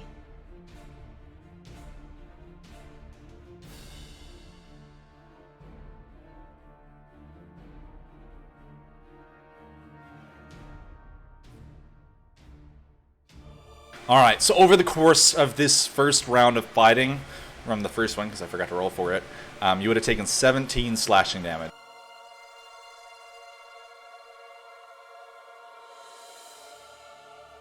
As you're kind of battling your way through the enemy. I see Briar's having taken damage, but I don't think that is correct. Oh, so she would have taken her long rest, but I can't do that for her because I only have like partial control. Nope, I fixed it. Okay. But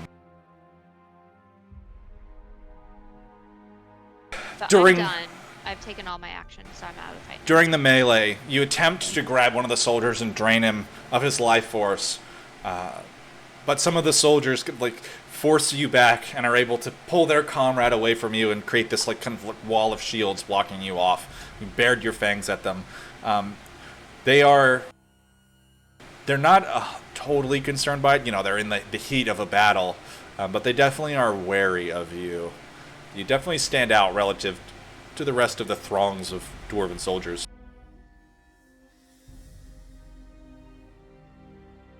All right. So I would like to spot the highest ranking humanoid. You say humanoid? Humanoid. I'm looking for somebody, not a giant or a dragon or something like that, but somebody I can do damage to, maybe even take them out of the fight. Preferably within 90 feet. If I'm too high and I can't cast Hunter's Mark on anybody, Yeah, you're pretty high up, I think.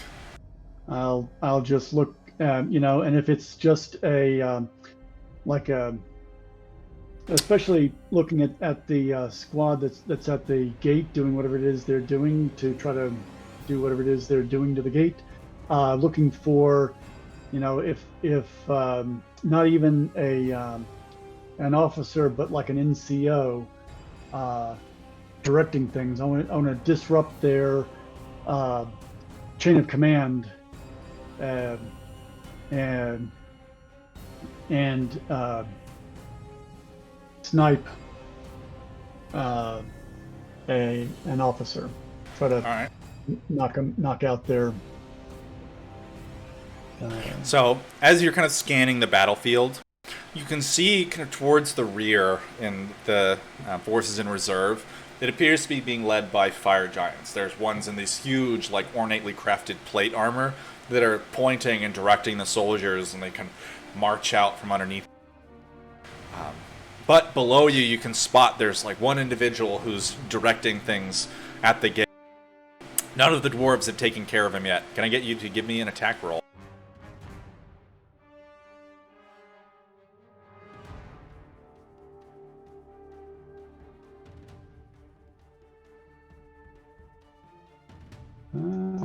Let's go ahead and see what that looks like. All right. You just like just launch this arrow. It flies down and just like catches him in his like shoulder blade, sinking all the way down to the feathers. He just like collapses in front of you. You launch another arrow down into the group. One of the engineers falls dead. The soldiers around them kind of scurry apart. What you can see is that they appear to be placing items at the base of the gate very similar to what you saw the dwarves placing prior to their demolitions. All right. So I would look for something like a lead engineer, somebody who looks like they are waiting for the charges to be placed before taking action. Maybe somebody who's directing the placement of the charges and try to stop them. All right.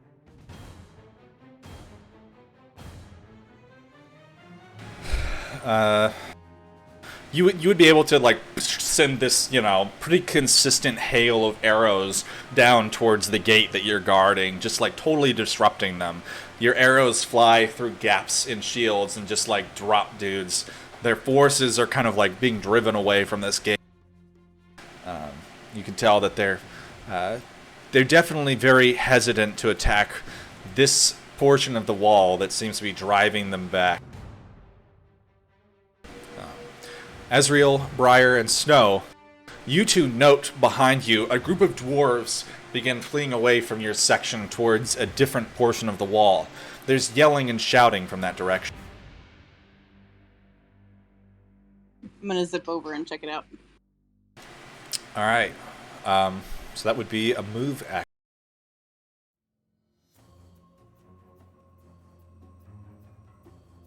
Briar, as you kind of like follow these dwarves in the direction of the commotion, you come to a small square. There's a small handful of dwarves already there, engaged in combat with a number of enemies.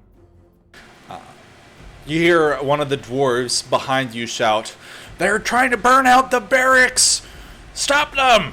And a group of the dwarves kind of like shuffle off in the direction. You can see like 10, 15 soldiers from Austrinium have somehow gotten inside. They've cleared the defenses, and like torches in tow, they're headed towards a barrack.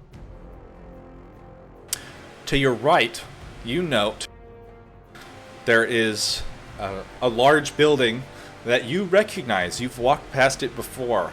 Inside are a large number of refugees, and you watch as about 4 or 5 soldiers from Austrinium, swords drawn, step towards the door and are prepared to enter.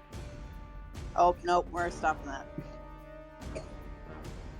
So, so I've already used a move action, yeah? Does it count as one of the 4? You have 3 total, so you have 2 more. Okay. Okay. So,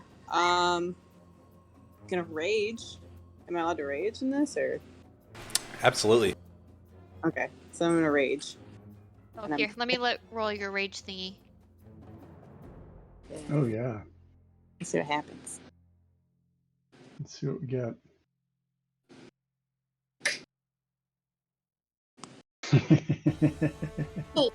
I paid my pin. Whenever a creature attacks, or whenever a creature hits you with an attack roll, that creature takes 1d6 force damage. Oh, it's just awesome. Does it like fling them away or nah? No, it just like blasts them. Can I get an attack roll from you?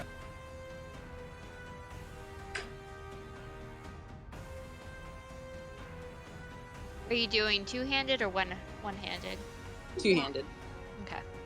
Maybe I can't read this right now. All right. Flying into a rage, you just zip right into this group of soldiers just as they've stepped inside the great hall containing a large number of refugees. Your battle axe like glistens and just swings into them. They're like deflecting it. You're glancing off of their armor in a rage. Some of them are attacking you, and this blast of energy like knocks them back. With twirling and dashing, you eventually finish off the group of enemies inside of this building. However, you would provoke some attack.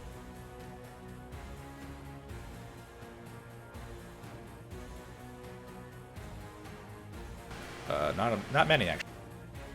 Nice.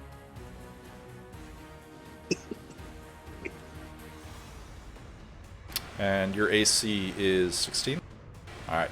The soldiers attempt to, like, strike you down, but as you're just, like, zipping around in this room at them, none of their blows land, and eventually all of the opposing soldiers lie dead. Nice. I'm gonna reassure everybody in the building and bar it better. Alright. The door shuts behind you, and you hear a clang as the door is locked in place. As you step outside, looking back in the direction of the barracks, you see great gouts of flame flying out of each of the windows of the building. A soldier kind of like crawls out of the flame as an enemy soldier just drives his blade into him, twists it, and finishes him off. She have one more action? Because is the rage an action in of itself? I'll say you can rage, for a while. It would just make sense. You're in a battle, you're just flying from enemy to enemy. It makes sense you could keep up your rage for quite a while. So you have one more action. You can do something. I'm gonna zip over there and kill that guy and see if there's anything that can be done, if there's anybody that can be rescued or pulled out of the fire or anything. Alright, go ahead and give me an attack roll.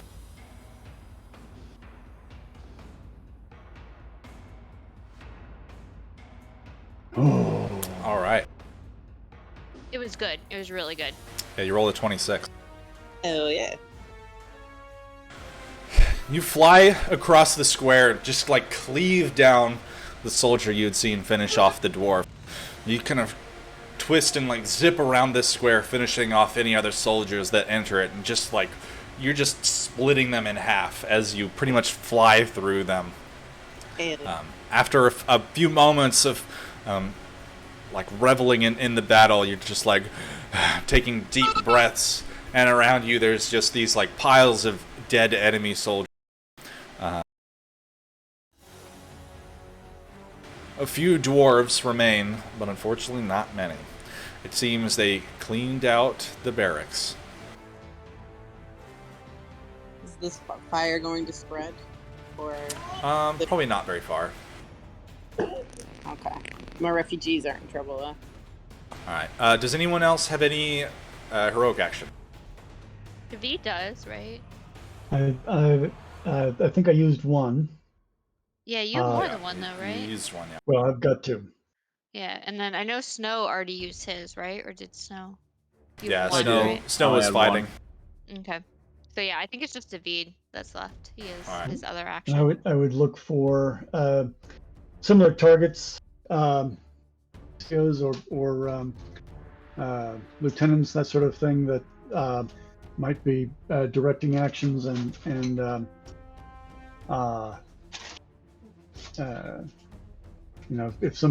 if I can see like another assault on one of the gates, or somebody cranking up siege engine, I want to see if I can disrupt them.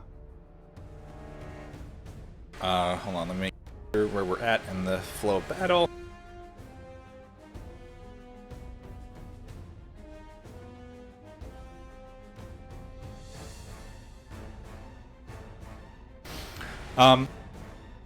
You do not note any of the enemy's siege weapons being put into effect yet. They appear to still be readying themselves. It's just more swarms of soldiers coming towards the gates. Any concerted actions like those at the gate earlier, or what I'm trying to do is decapitate any action groups that have got, I'm not gonna just fire into a crowd, but looking for select targets to assassinate. Sure.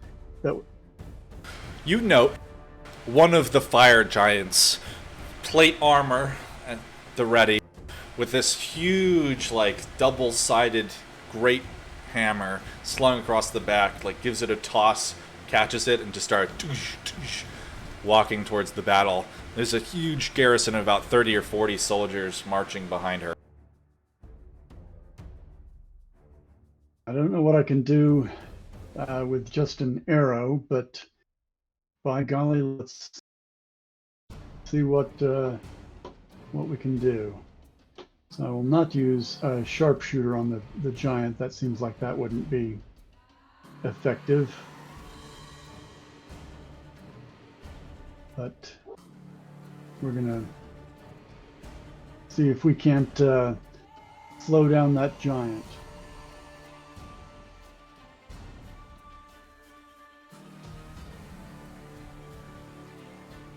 All right.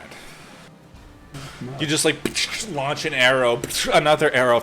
They sail towards the giant, and like one of them explodes off of her armor. Another one punts a dent in it and flies off. She kind of looks up at you, and then just like grabs one of the rocks off the ground, shoulders it, puts it, just whips it toward. Right. Now they're able to. This giant can see where the arrow came from? That is how that works when you shoot. If you're stealth, they can see in general where you attacked from. Deflect. So it's similar. So I have a similar ability called deflect missiles, where I can catch it and throw it back to where it came from. Well, she's throwing a rock. So the point, okay. the thing I'm referencing is, let me find it in player. It's like the concept of like counter sniping. Yeah. You can tell roughly trajectory of where it came from. If you get shot in the front with an arrow, clearly it's coming that direction. So even if you can't see the target, you can kind of see the direction it came from, and you can throw it right back. If you are hidden, both unseen and unheard, when you make an attack, you give away your location when the attack hits or misses. So basically the giant looks up and sees you just like sending this hail of arrows. You're a very accurate, so she knows you're shooting at her. I'm just trying to figure out how the hiding in darkness works with that. You say that the fire giant can see me, but I think I should be invisible because I'm in darkness. She can still see where it came from, even if she Yeah, can't she knows see. where you're roughly attacking from, so she's going to try to shoot at you. She doesn't know exactly where you are, but she's going to throw a rock at you. A rock the size of... So, if someone throws something at you, like let's say they're hiding in a bush, right, you might not be able to see them, but you know they're behind the bush, or you know they're in that general area.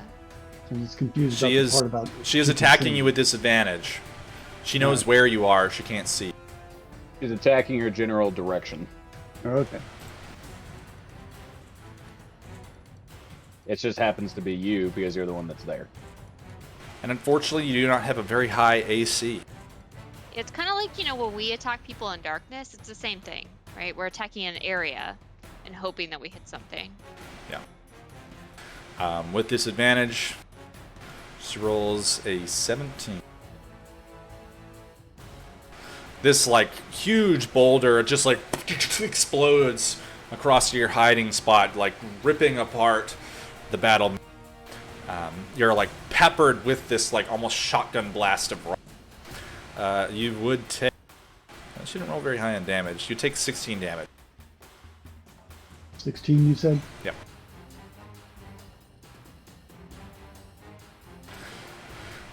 She arrives at the gate and deploys her forces into position. Ezreal, Snow, and Briar.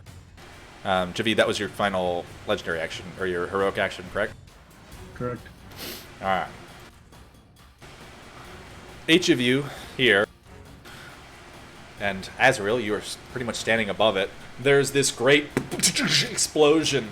This gate next to you is shredded. Pieces of, like, metal fly apart, ripping it in half. And then a torrent of soldiers begin flying through the gap. So I need all of you to go ahead and roll another d4. You guys recharge your heroic action.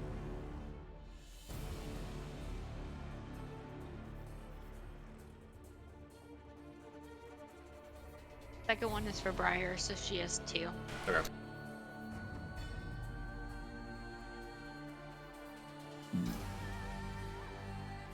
All right. But-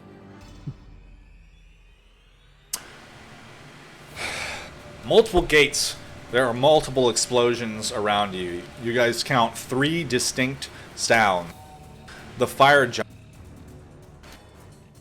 marches through the gate and disappears from you, Javi.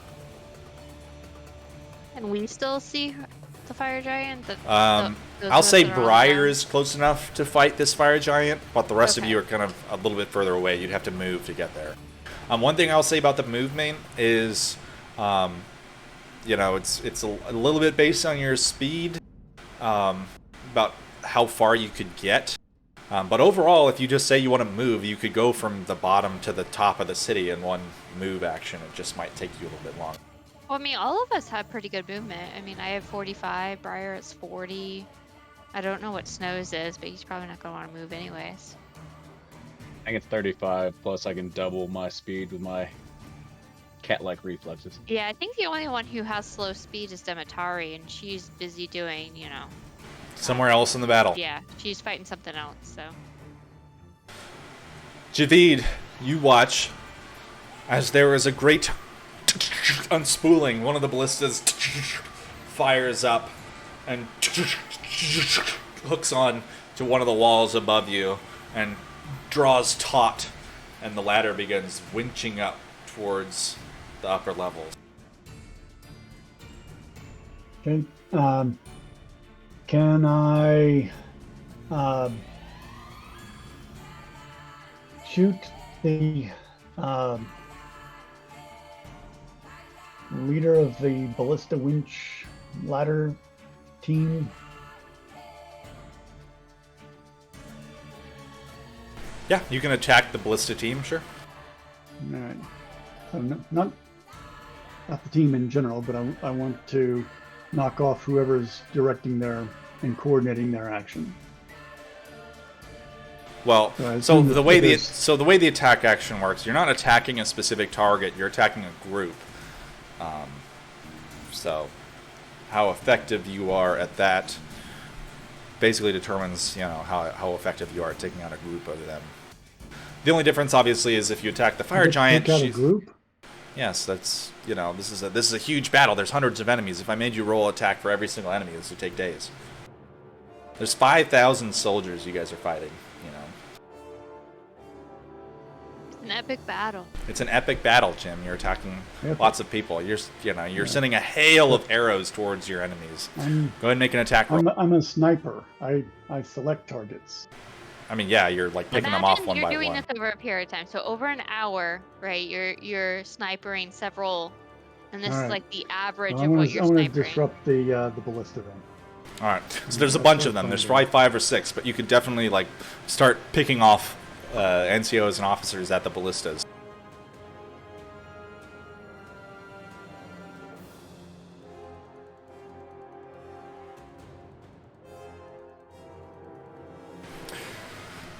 All right.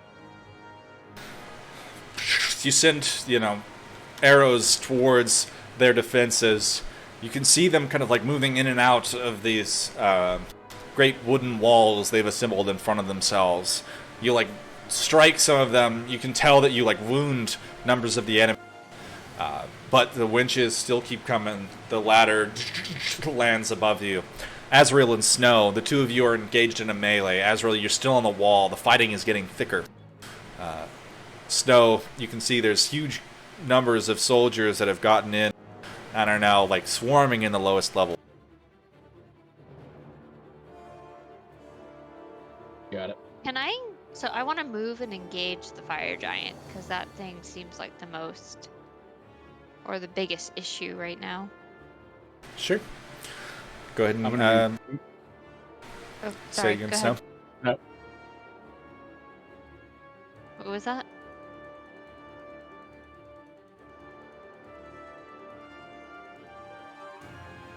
Go ahead, Snow. I was gonna say I'm gonna focus on the groups that are starting to surround Azrael. All right.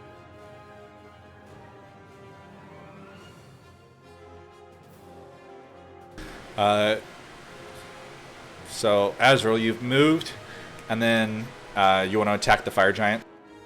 Yeah, but I imagine as I'm like I got out because of snow. That actually kind of makes some sense. That's like cool. Snow attacked the people around me, and then I got out and jumped on the giant. Snow, go ahead and give me an attack roll. You can give yourself advantage, because I assume you're not moving.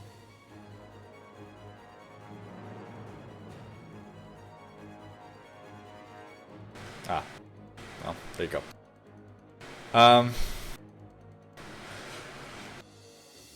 The fighting is getting a little bit too thick for you, Snow. You're like, you can see Azrael starting to like move across the battlefield and try to get away from this portion of it. Too many dwarves have fallen here. You're like, you can like launch one arrow and you like send one soldier pitching over the other side of the wall down into the throng of soldiers on the other side. Azrael, you're having to like shove your way through.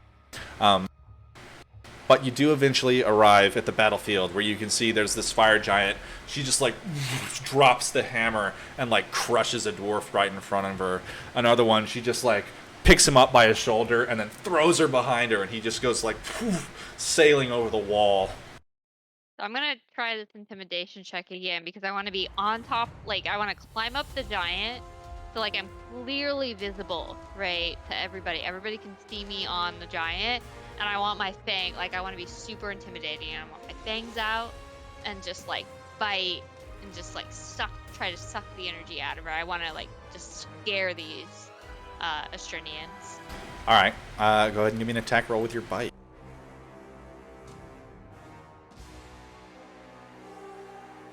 Oh, there you go. You like leap towards the giant. She like slams down next to you. Dodge around her, climb up her back. She like attempts to grab you. You're like stabbing her with your sai and like climbing up her back pretty much. And you get to the top, you pull her head apart, her like flaming hair, and you bite into her throat and just draw the life force out of her. A bunch of the soldiers just like watch you kill their lieutenant, and she falls dead in this huge heap in front of this is a pretty thick part of intimidation, so oh, they're terrified. You can see a huge group of them start like fleeing away. You are going to get attacked. This is a pretty heavy part of the fight. Well, I got a little bit of healing from that bite. Okay. Actually, I would have 2 bites because of the way my attack action rolls. So can I roll it again just to get that extra healing? Sure.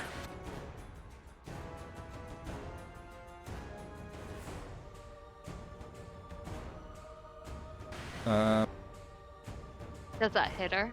The second one? Yeah, that would have hit. You would have gotten your hit.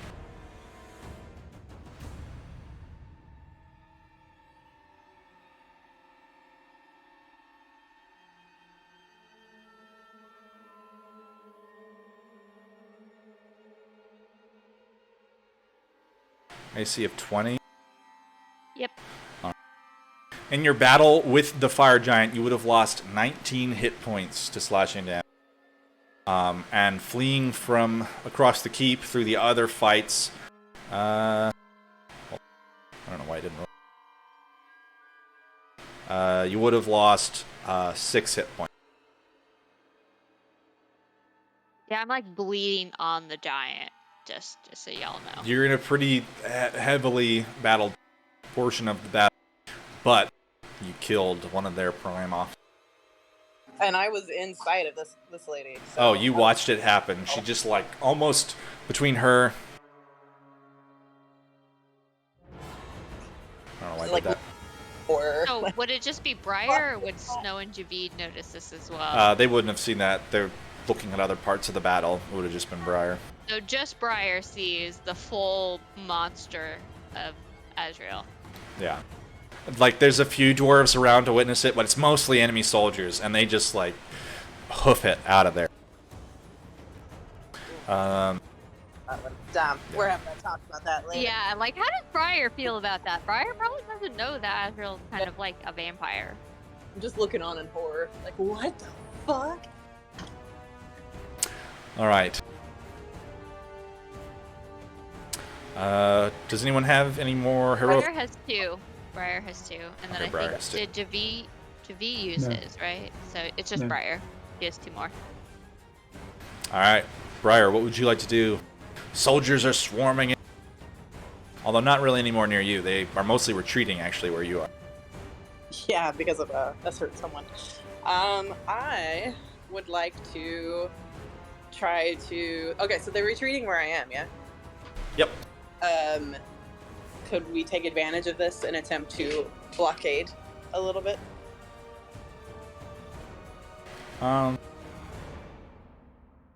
Sure. Okay, so I'm gonna try to lead a force to push it back a little bit further and start blockading. Can you give me a persuasion check with advantage? I think she is gone. Oh, I'll roll it for you. It's fine. Okay, thank Sorry. you.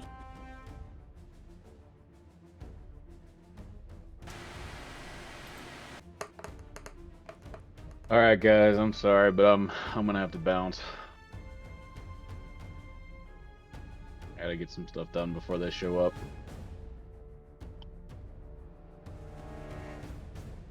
All right. Have fun. Oh, I won't. All right. I rolled with advantage for you, and you got a 6 and an 8. Well, damn. All right. But you're able to maneuver some of the dwarves into position around you. They form a small number of groups here in defensive positions on this side of the wall, but none of them are willing to push forward back towards the wall.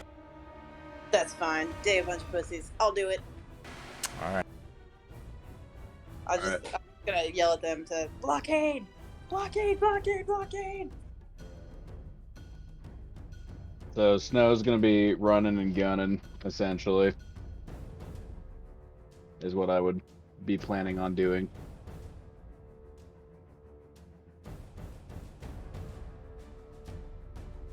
Okay. See ya. Yeah, sorry guys. I'll probably stop after this because this is a lot fewer people than I wanted to participate in this battle. So, quick question. Trey and Reagan said they're going to be gone next week as well, right? Yep. And Chris, you're available though, right? Yeah, it should be, yeah. Okay. It's like my one guaranteed day off now, so. Say hi to the Should be good. in-laws. Oh, I will. I gotta go start getting dinner ready for when they get here. So. All right, Briar, you're gonna move, and then you're probably gonna attack at the gates. Yeah. All right, can I get an attack roll from?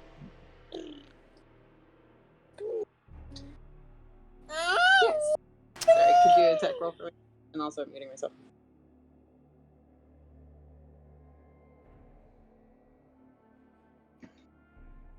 All right. You leap into the battle, heading towards the, like following the enemy soldiers as they fall back. They're only haphazardly attacking you.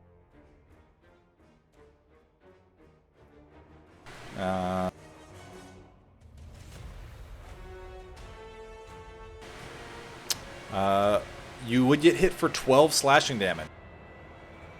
As like one of them cuts into you. I think that'd only be 6, because I'll say you're still raging. It's fine. Probably would have maintained it. I mean, she's pretty upset. They're attacking the city. And, there's just a huge melee going on everywhere. Yeah, so they take the force damage too. They would. It's 1d6, so I'll roll it real fast.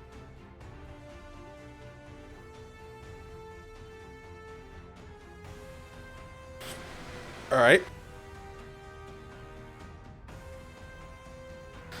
Yeah, you're able to drive them out as they fall back.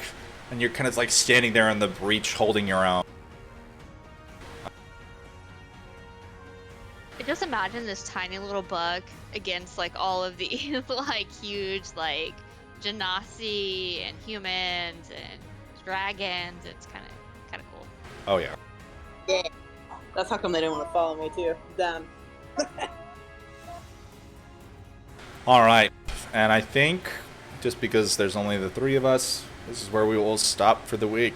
So I hope you guys enjoyed the first portion of this battle. No, this is really cool. Thank you, Liam. It's dynamic. It works. I appreciate the epic battle. Yeah. By the way, if you're ever in Washington and try Rainy Days, it's a pretty good little brewery, by the way. Perfect. I don't know, Emily, if you guys ever went to it or not. I didn't get a chance to do any kind of drinking while I was there. I had a little infant most of the time, so. All right. Decent little brewery. I'll see you Anyways. guys next week. Yeah, thank you, Liam. Alright. This is super fun. Thank That was you. a lot of fun.